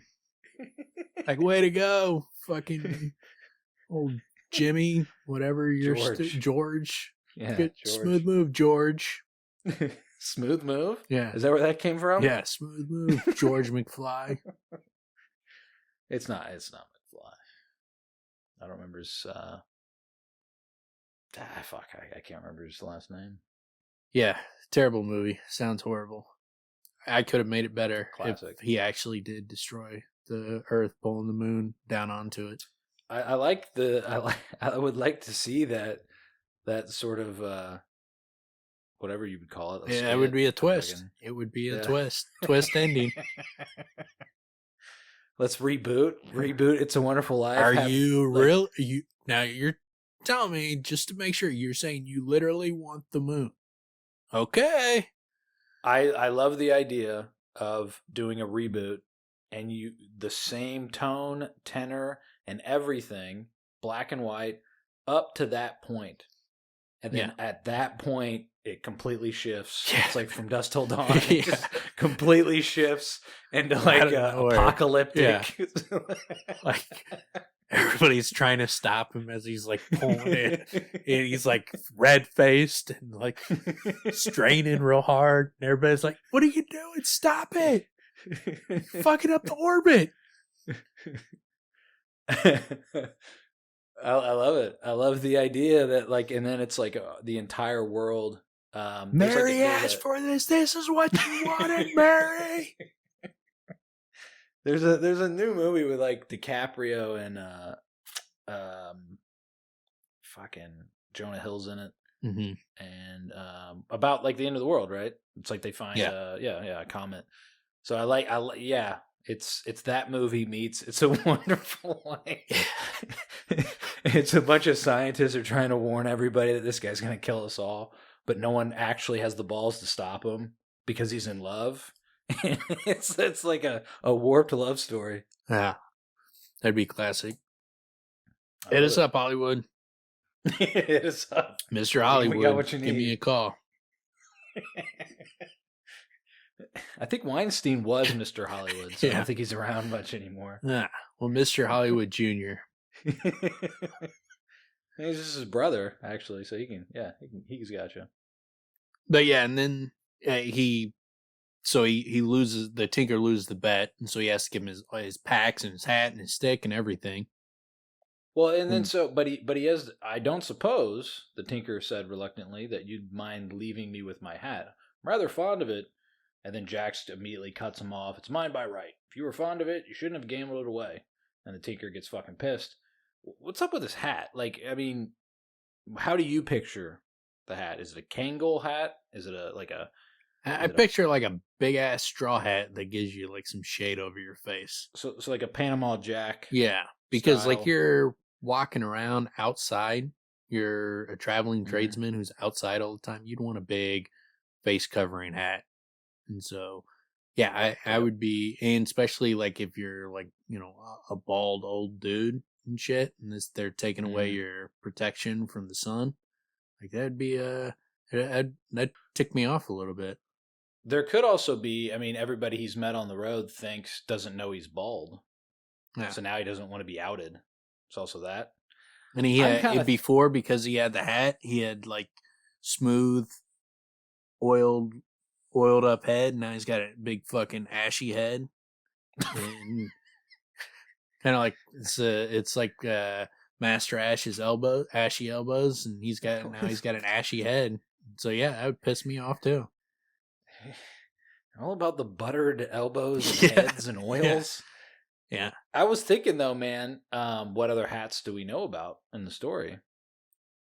Imperial Poontang's hat. Yeah. So maybe this is maybe there's a connection there. This is He's wearing Imperial's yeah, he gave away. vagina. Yeah, that's what it is. He's wearing literally wearing Imperial's poontang on his head. Stupid. So is it like a sock hat? Like what is that? Yeah. It's not like a stovetop hat. It'd be like a sock hat, right? Yeah, it's better Like, to left of the imagination. Well, I was thinking whenever actors get really big, every single one of them at some point wears like a hat that is just a sock that holds way too much hair on their head. I'm picturing that. A sock down their head? I don't know what you're talking about. I don't know what you call these things. It's just like literally just a thing holding a bunch of hair. I don't know how else to describe it. There's got to be a name for it, but I don't know. Yeah, I don't know. But yeah, so he gives him, and here's my stick, a good sturdy one it is too. And so yeah, he keeps the hat, which what a douchebag move. Like, yeah, you just took everything, you can't even let him keep his hat. No, shouldn't have gambled it away. Oh, thanks, Dad. First of all, and that's the other thing is he doesn't even like any of these things. Yeah. Like, or at least he's not impressed by them. They didn't make him happy, but he's still like, no, I need all of it. Yeah. I need every single piece. I need all of it. Yeah. Oh, man. That belly button lint. I'm going to need that too. I was going to say, why didn't you leave him nude? Take all his clothes too. Yeah. But then, so Tempe sighs, which point, Tempe made a low noise in his throat and shook his head. Hespe smiled and nodded. Apparently, even the Adim know it's bad luck to be rude to a tinker. This is also one of the reasons why some people think that the tinker might represent the Kvothe. I think the second character Jax runs into mirrors the Kvothe much better. But some people think that this is the story of Ajax pissing off the Kvothe, and the Kvothe got back at him by sending him down a path that, would lead to him stealing the moon, causing the creation war. So because the reason they tie this together is because Bast says Ajax spoke to the Kvothe before he stole the moon. And so it could, the rationale would be that Ajax pissed off this guy who is the Kvothe, and then because he pissed him off, Ajax gave him the glass, or the Kvothe gave him the glasses, so because he knew he would look up, see the moon, and he would go. He knows all possible futures, so he knows that once he looks up at the moon, he's going to want to fucking take it. So you could see how someone could tie that together and make this character the Kvothe. I think the fact that there's the second character fits very well with the Kvothe, and this character fits so well with Skiop, and and Skiop fits so well with Scarpy that I think it's more likely that scenario than this character is the Kvothe.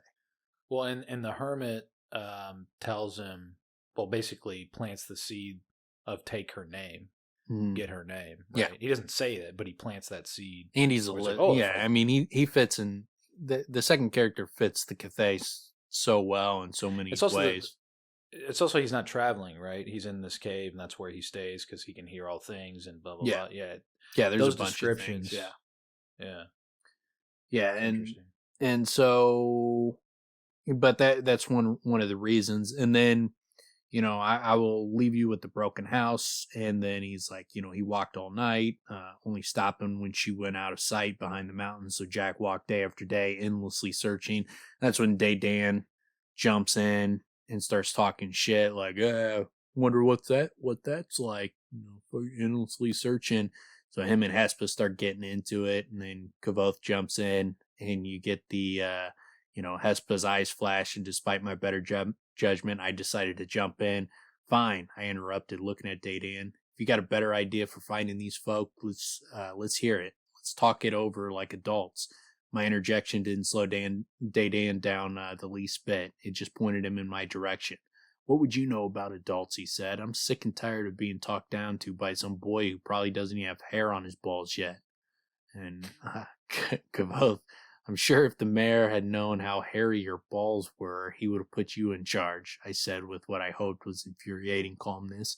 Unfortunately, it seems he missed that fact and decided on me instead. Dadan drew a breath, but Tempe broke in before he could start. Balls, Dadim said curiously. What is balls?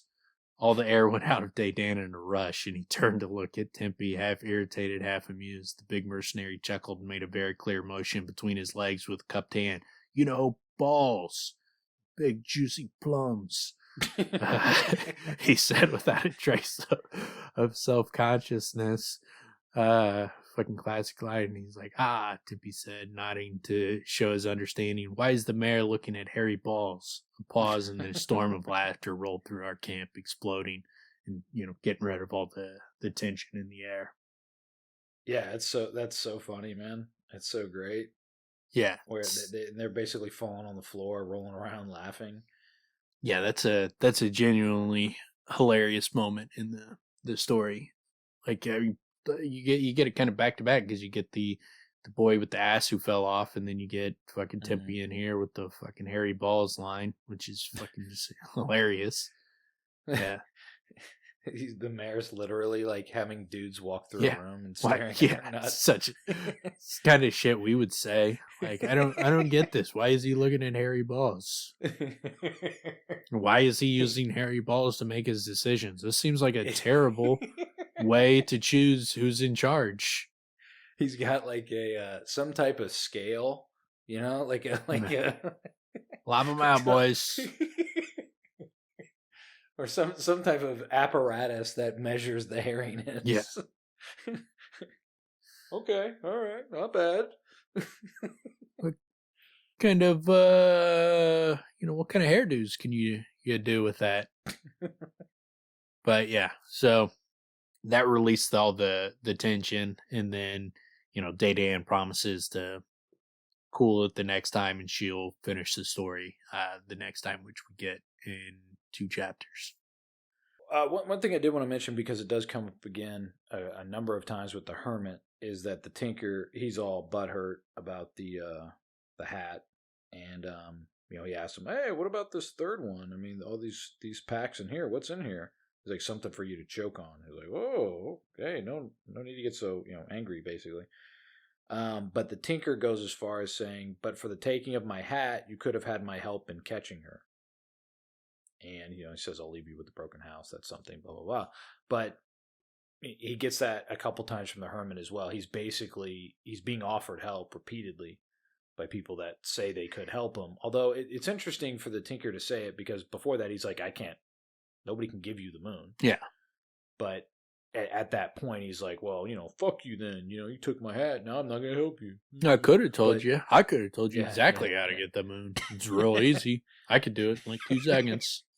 I'm not going to do it now, though. No. I'm not going to do it now. But yeah, I thought it worth mentioning, because the hermit says it a number of times about, I can teach you how to listen. You should really, learn how to listen. There's a lot that you could get out of it, but he just ignores them. Yeah.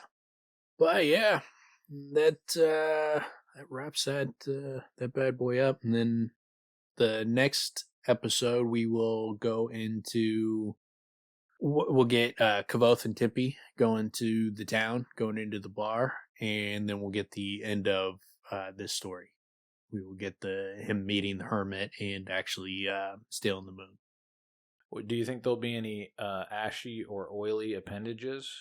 I hope so. I can't think of off the top of my head, but that always makes the story better when it's always in the subtext. No one ever talks about ashy appendages, but it's definitely a huge part of the world. I mean, the tinker was clearly very concerned about having an ashy head.